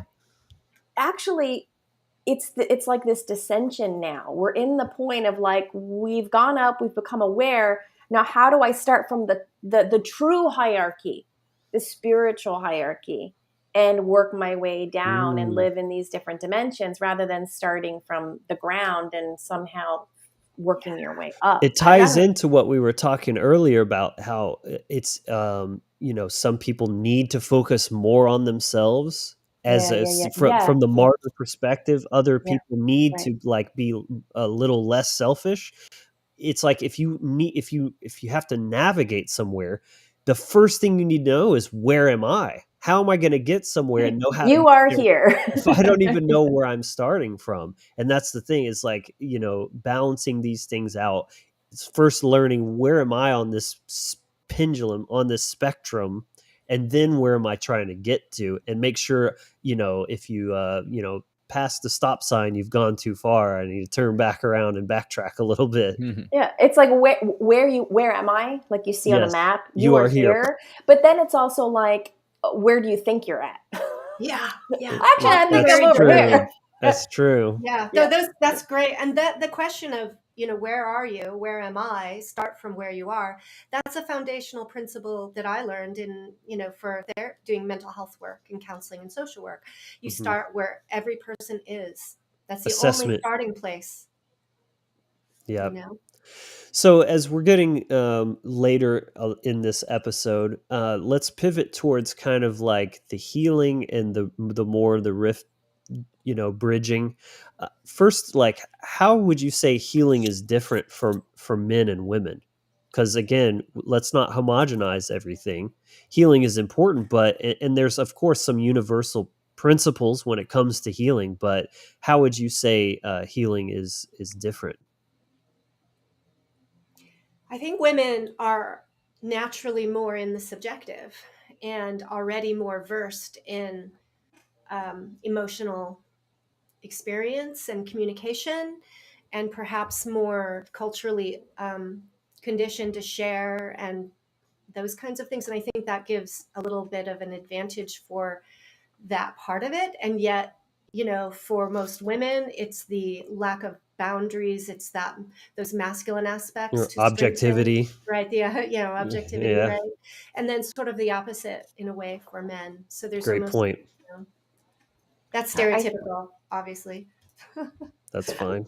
I think for the healing of the feminine for me, very personally, it looked like me embracing my spiritual journey and forgiving all of the men within my Yes. life, including the collective masculine, including Your the evil that parents. we have in the world. It's like I had to start with a blank slate. If I was bringing in any toxic energy, I couldn't see as clearly as I wanted to see. So I had to really forgive everybody, especially the male energy that affected my life, that energy that, as Leslie said, somehow made me feel unseen, unheard, underappreciated, Mm. undervalued for who I am innately as a woman. So that was the first thing I had to do, was forgive that. And then on my spiritual journey, I had to find that self-sourcing within myself to realize I am looking outside of myself as the subject. I'm looking out as who's witnessing me and judging them. And rather than looking out for my approval, I have to realize that I am never an object before consciousness. I am never an object before my own awareness. And once I started to really, really believe that I'm not just an object, I'm not just something to be objectified. Once I had that fully within myself, then as I was looking out, I could see the people looking back at me who wanted to objectify me. And I could start to see the people looking back at me who saw me more for who I really was. And that really cultivated me shape shifting my environment and the people that I have within my life, was to Mhm. consciously choose the people who had the ability to see me beyond just an object. Let's talk about forgiveness really quick, because I think that is so, so key in this particular conversation here. As you know, as I laid out when I first was laying out the whole mindset about how I came up with the idea for this series, is like we're just always projecting these past traumatic experiences on people that haven't done those things. They probably maybe they won't do those things, and so forgiveness is key, but what does that really mean? Because especially to a traumatized, wounded person, forgiveness sounds so not fair, right? Why should I forgive them? They did this, they did that. To forgive is not the same as excusing, right? If you forgive them, that doesn't mean, oh, it's okay. No, it's not okay. You're still acknowledging. That's the first stage of, you actually have to be a victim before you can let go of the victim mindset, is acknowledge, okay, this happened to me. It was not fucking okay. Period. I was victimized. Acknowledge that truth objectively. But then you let that go. You can't stay in that. That's where it starts becoming toxic, because as we've talked about, stagnation is toxicity. So it's not that you are saying it's okay, you're not excusing them, and you don't even do it for them. That's the thing. You do it for you, because you can't keep carrying that. It's only hurting you. It's holding that grudge. It's not hurting that person. They probably don't, they maybe don't even think about you anymore. So it's like the whole forgive and forget thing. Like, forgive but never forget. That's how I think is a fair balance, to like learn, from those experiences, so that the warning signs and the red flags that people are so notorious for ignoring. That's why I see all these memes about like red flags and stuff, right? Like, learn from that experience, but don't come to expect that same behavior from people. Give them the benefit of the doubt and let them show you who they are, because the more you're projecting what you think based on your past traumas, the more that's actually what you're just going to attract. You assume this is how men are. These are the only kind of men that are interested in me, blah, blah, blah. That's your story. And that becomes a self-fulfilling prophecy. It just keeps attracting that type of person. But when you let that go, that energy is not polluting your field anymore. It's not part of what you're calling in, especially as a woman, where her power is magnetism to attract. Then that's so, so important, is forgiveness for yourself, not the other person. You're not excusing them. You're just taking your power back, because when you hold that pain and that blame, you're giving them the power. They did this. They made me feel this way. But so when you forgive, you're letting that go, and you're taking that power back of, they can't make me feel anything that I'm not choosing for myself. Anyway. Yeah. I think what you're talking about is like releasing resentment Yeah. and recognizing that when we're holding on to the wounds and the hurts from previous, traumas or hardships, that if we carry that forward, it's going to affect our mindset and our view of ourself and our view of others and our view of the world. So our worldview and our ultimate belief about ourselves. And if we're stuck in resentment, then that means on some level our self-identity has to do with being hurt or being, less than, or a victim, or whatever it might be. And so coming back to that self-assessment of where am I? Where am I holding resentments? What is the clearing work and that I need to do so that I'm not taking this poisonous script into the next relationship? And then when we're in relationship, when we're in the boxing, arena, and somebody does something that then it pulls the string of a past wound, and we could have all these feelings come up and project them onto this current partner, when really it's feeling so big because it's reminding us of a past wound that we haven't cleared. And so when we have that self-awareness and we can say, oh, I have been triggered, I am in a wounded place, let me see this for what it is and where the source and cause is, do the clearing work, and then come forward to a place of more of a purity in the present moment relation with another person. Now we're dealing with wounded people. We're all wounded to some degree. We've all been living in trauma. So when we understand that and we accept that we're stepping in and we may have high ideals, but yet someone is inevitably going to falter, and we may need to do this process of repair and begin again over and over. And I see that forgiveness falls somewhere in there. It's like, you made a mistake, it hurt me. We are doing this alchemical process of communication and release to begin again from a new understanding and agreement based in love. I wanted to highlight the podcast that I'm doing with Derek Bartolicelli called Dissolving the Divide, and just refer people to some of the interviews that we did there that really pertain to a lot of the things we've talked about today. Shadical Hargrave, Chad, we did a really good interview with him about forgiveness that I think was Nice. really expanded my understanding of forgiveness and how really key this is, and how he clearly articulates it in relationship to natural law. So we're not forgiving at the expense of natural law of right and wrong. There's an ability to embrace hurt and wounding and wrongdoing and compassion and release resentment. And it's like this process of releasing the resentment over and over and over again that allows us to expand more into love and into wholeness, to begin again towards what we all are seeking. I think that the resentment and the lack of forgiveness keeps us stuck in stagnation.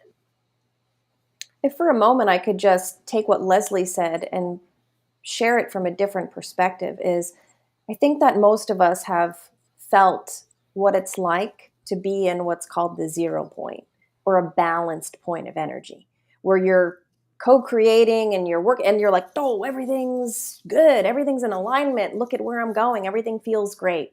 And then all of a sudden one day rolls around and you're like, shit, what happened? Everything was going so great and just falling into place and everything was really effortless. And now all of a sudden I found myself in a different space.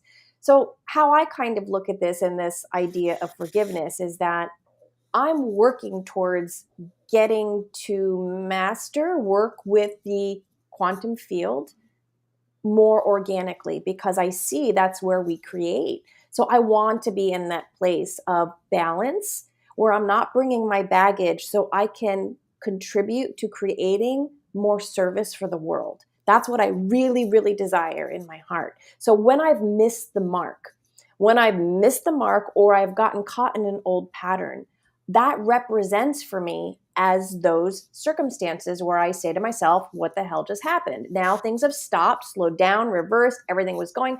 So instead of randomizing it, now my pattern for myself is to recognize I've missed the mark because I've gotten far away from my 0 point, from my creative field where I feel like I'm balanced and happy and am projecting love in the world. And I feel that people's true natures are only ever seen from the availability of love. So when we're projecting If we're angry, frustrated, projecting, we have to realize our part and why we keep ordering that on our menu. Why do we keep ordering that kind of behavior? And yes, there's an objective reality that certain evil exists in certain realms. But as so far as this kind of work and us trying to move the needle, there's other places where we can try to focus on where we're really seeing each other and contributing from this respectful, loving energy.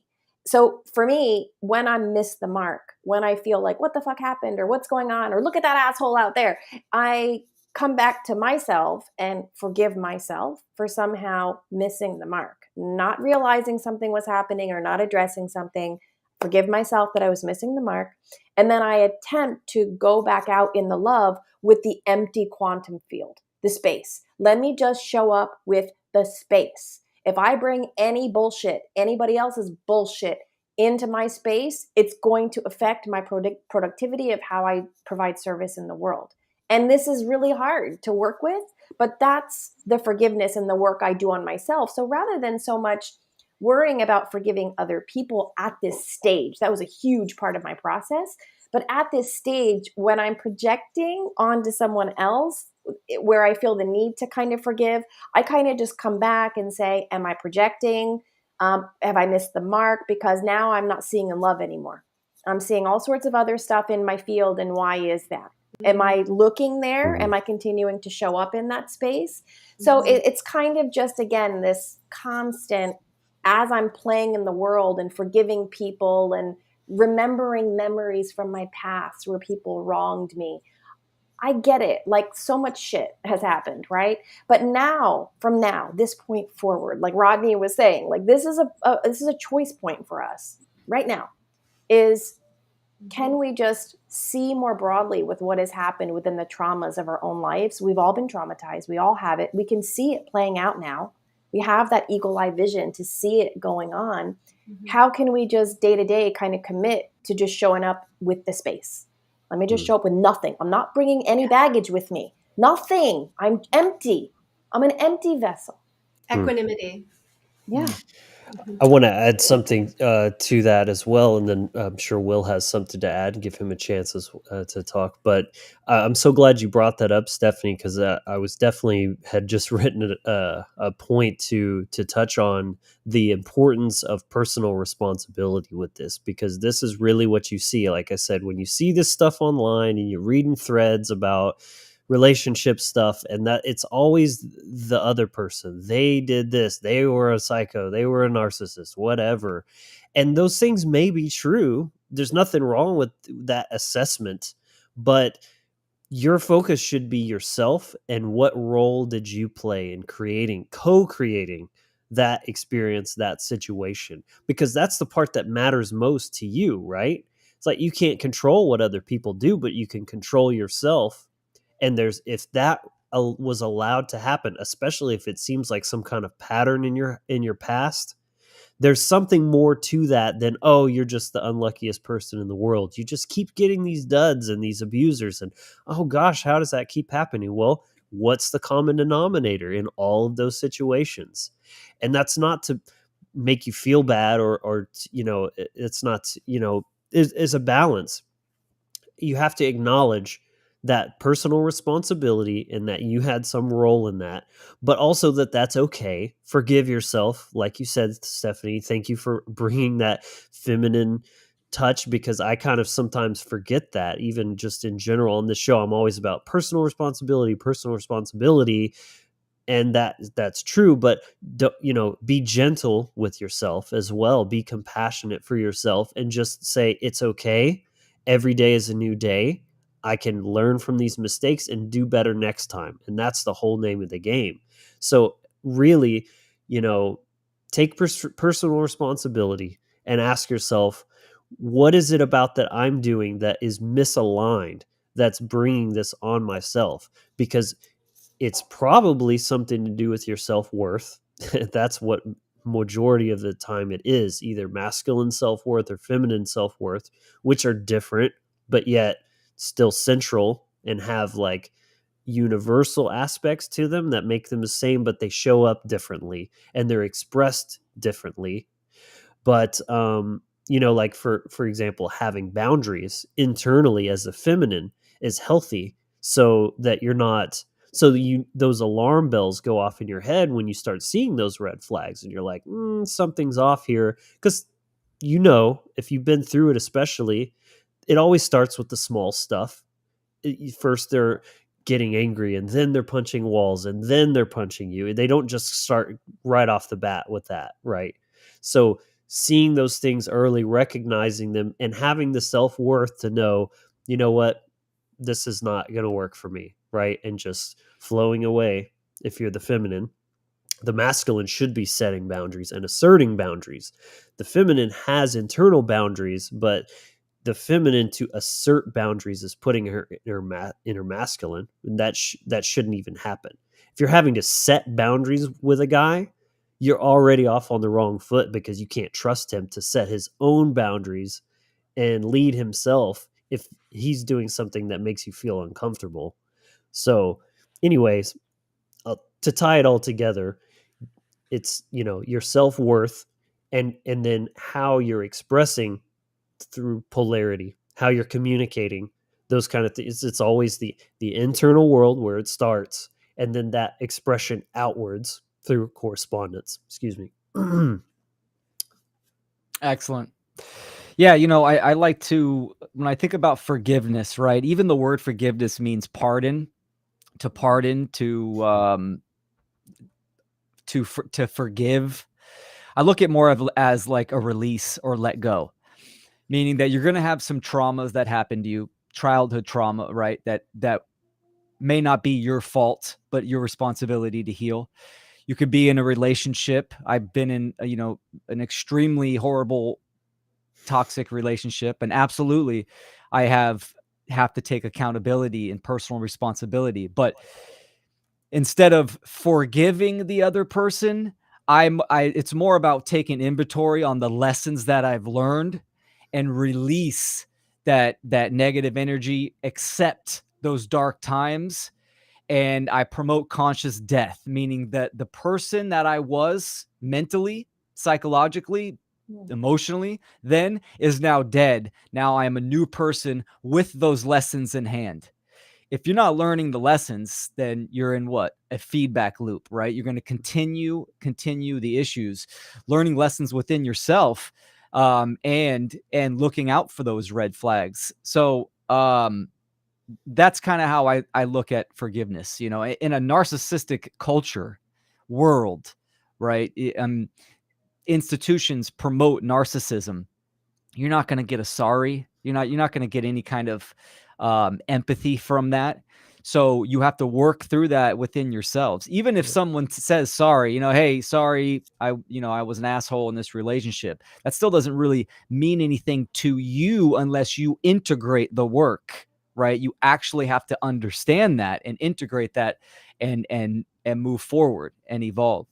So, yeah, something to chew on. I wanted to say on healing too, especially as a man.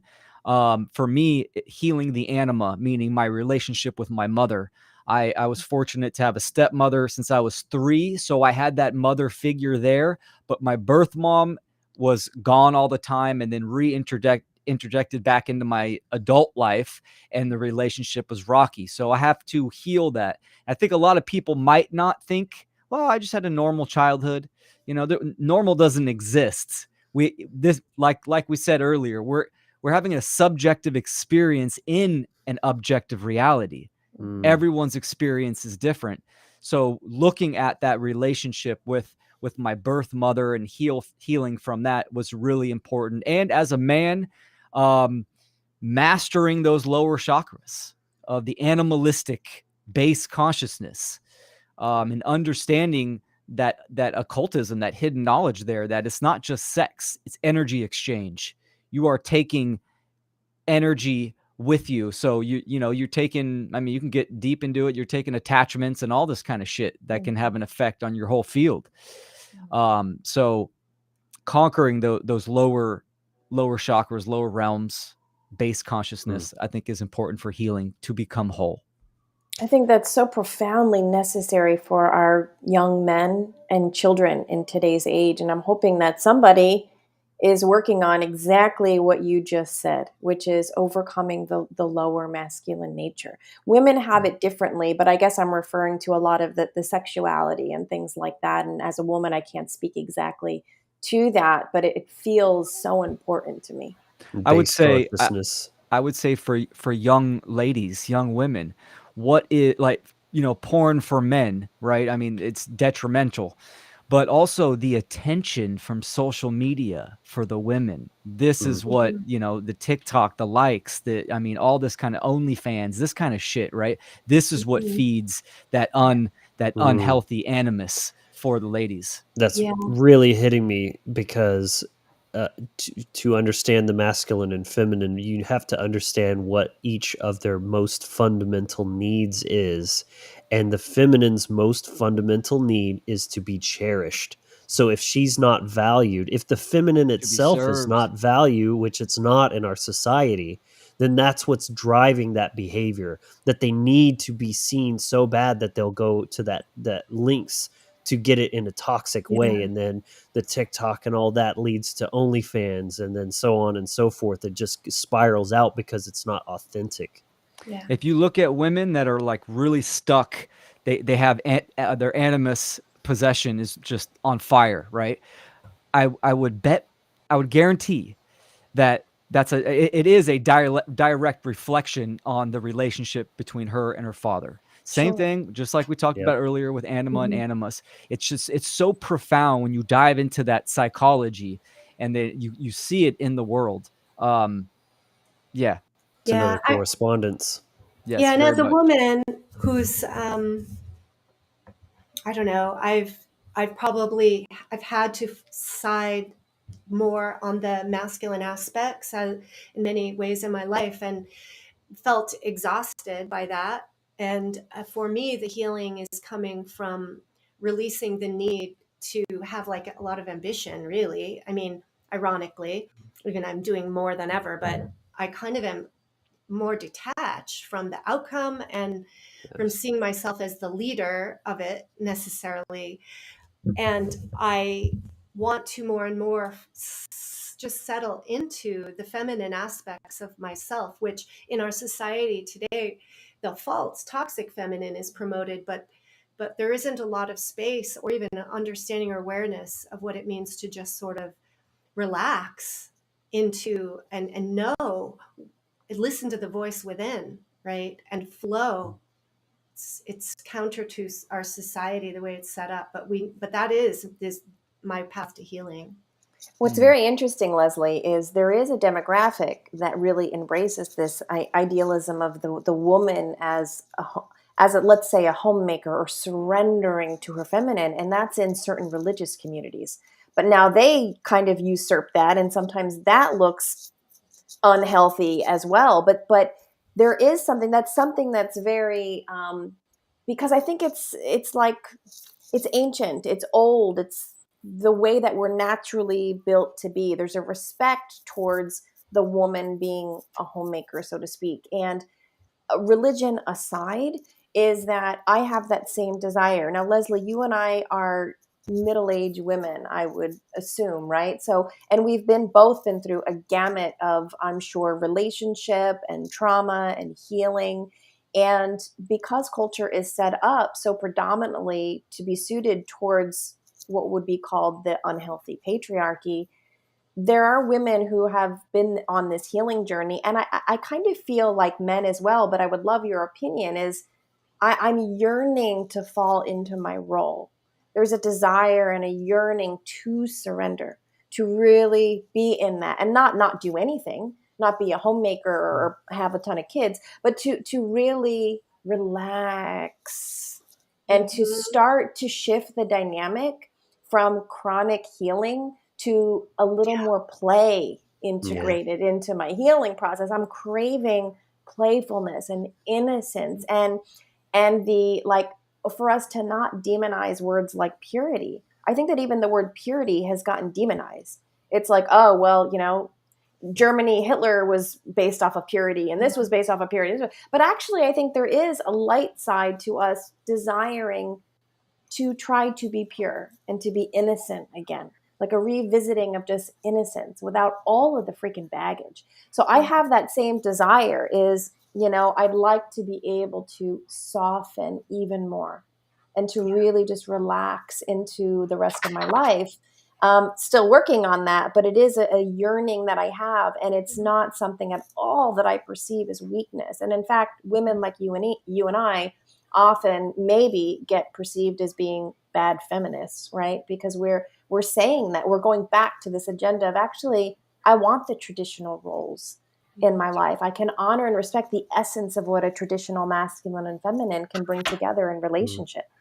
And I just add that going to the place where that feminine kind of social role is embraced, and voluntary and supported, supporting a woman in her whole range of her strengths and abilities, and honoring her choice to take a more traditional role.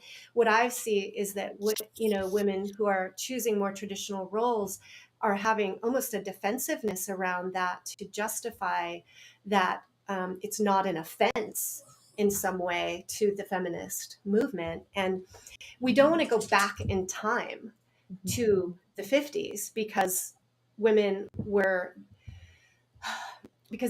those weren't the healthy dynamics, right? What we're doing, we want is a new creation. We want something we've never experienced as a humanity before. I think that's really important to point out. That's a good point. Even a lot of topics that I discuss with people, even freedom or animism, paganism, people have a hard time with actually using the imagination and seeing forward. They always revert to the past, right? Like, we get rid of the grid and no more TVs or cars or, shit like that. Like, it's like, no.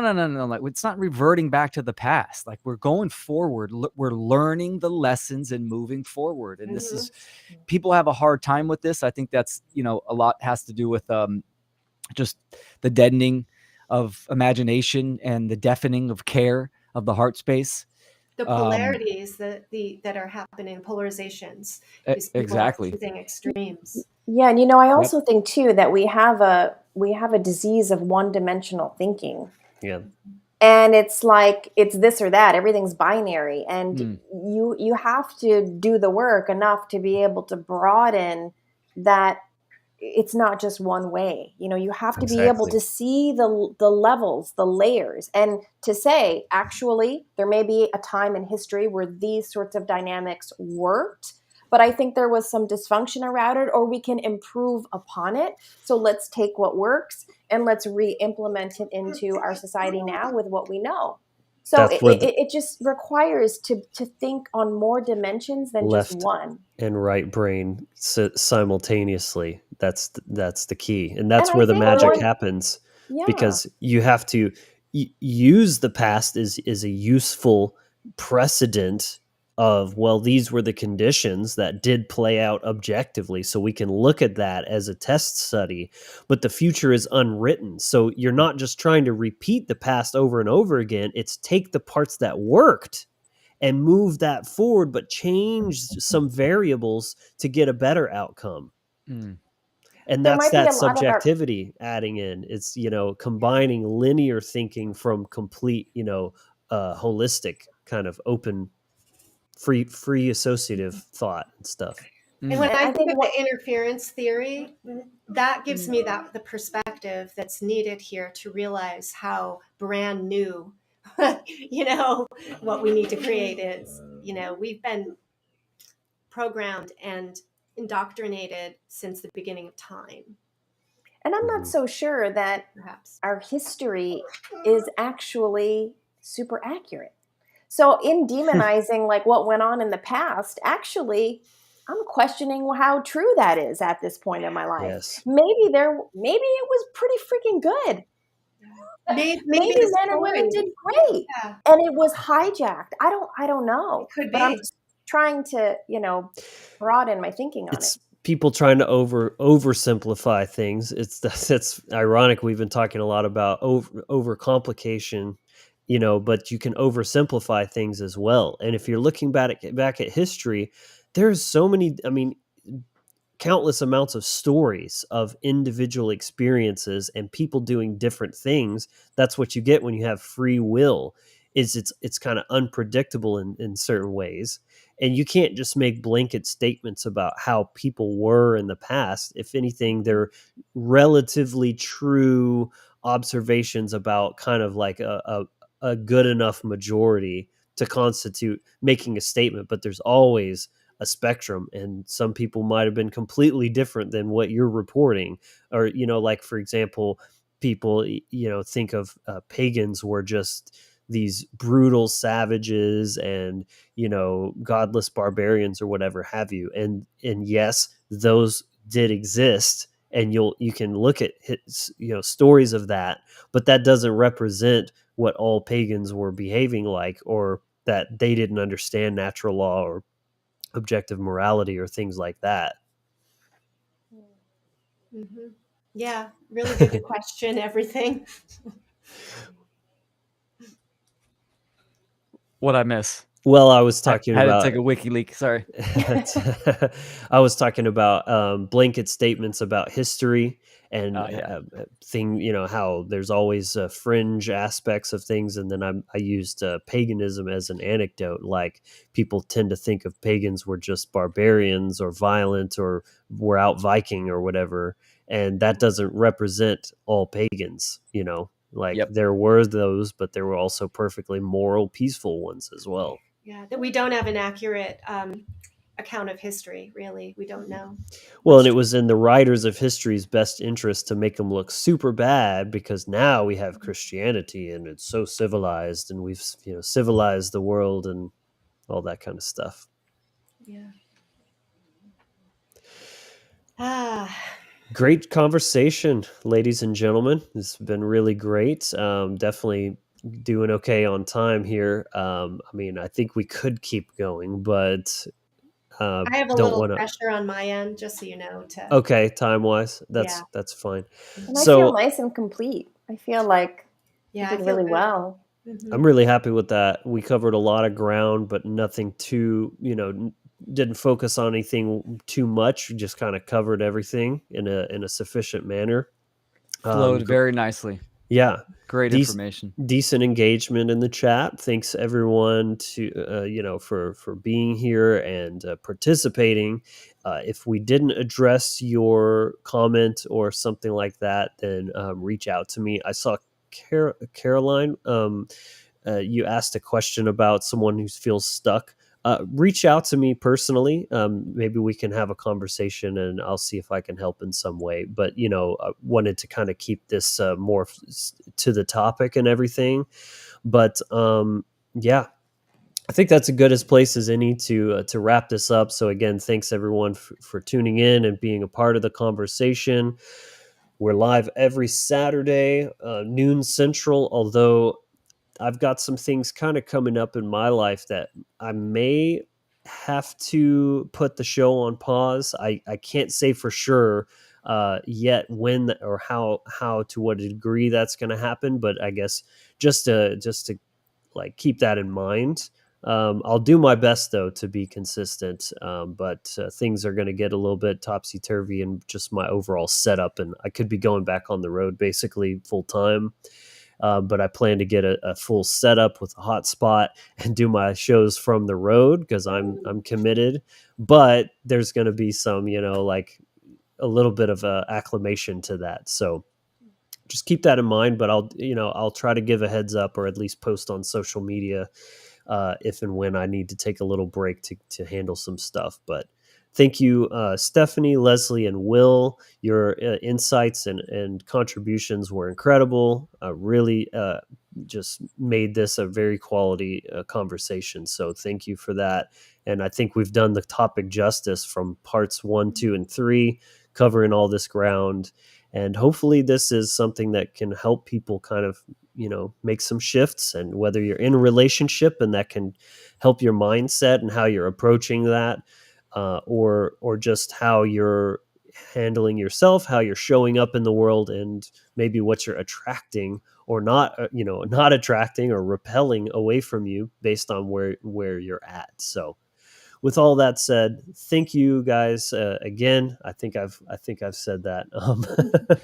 I'm always awkward with these. So yeah, thank you Thank you, everyone. And Logan, Will, Stephanie. It's been super Same. fun. I've enjoyed this. It was really, I feel like, important and high quality, needed conversation. absolutely. It's a great series. I appreciate you all. Well done. Yeah, Yep. same. Thank you, Likewise. everybody. Good stuff. So we'll see you here next week. But until then, be empowered, inspired, and encouraged. Thank you.